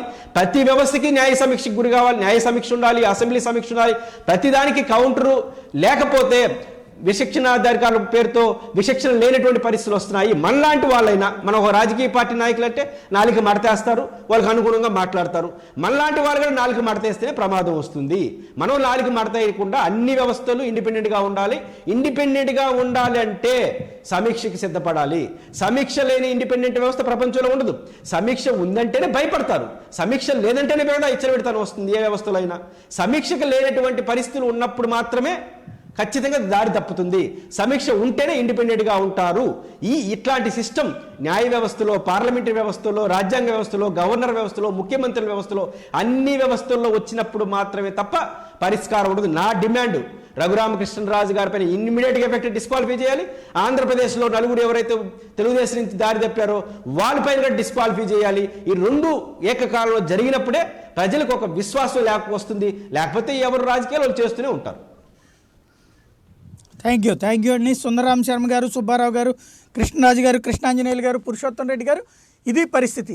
ప్రస్తుతం దేశంలో ఎదురవుతున్నటువంటి సమస్యలన్నీ మన రాష్ట్రంలోనే స్టార్ట్ అవుతున్నాయి. ఇక్కడ నుండినే చర్చకి సంబంధించినటువంటి అంశాలని ప్రారంభించాల్సి ఉంటుందేమో. వ్యవస్థల మధ్యన అంతరం ఉండాలి. అదే సందర్భంలో వ్యవస్థలు జవాబుదారీతనము ఉండాలి. ఎవరికి వాళ్ళు స్వేచ్ఛగా పనిచేసుకోవాలి. కానీ ఆ స్వేచ్ఛకి తోడుగా జవాబుదారీతనం ఉండాలి. ఆ జవాబుదారీతనం అనేటువంటిది లోపించినప్పుడు ఎదురవుతున్నటువంటి సమస్యలే కొత్త చర్చలకి తావిస్తున్నాయి. ఇవాళ రోజున ప్రజలు విఘ్నులు ప్రతి అంశాన్ని చర్చిస్తున్నారు. అలాంటి సందర్భంలో వ్యవస్థలు మేము అత్యధికులం అని ఫీల్ అవుతున్నటువంటి వేళ జవాబుదారీతనాన్నే ప్రజలు కోరుతున్నారన్నటువంటి నిజమే ఇక్కడ చర్చ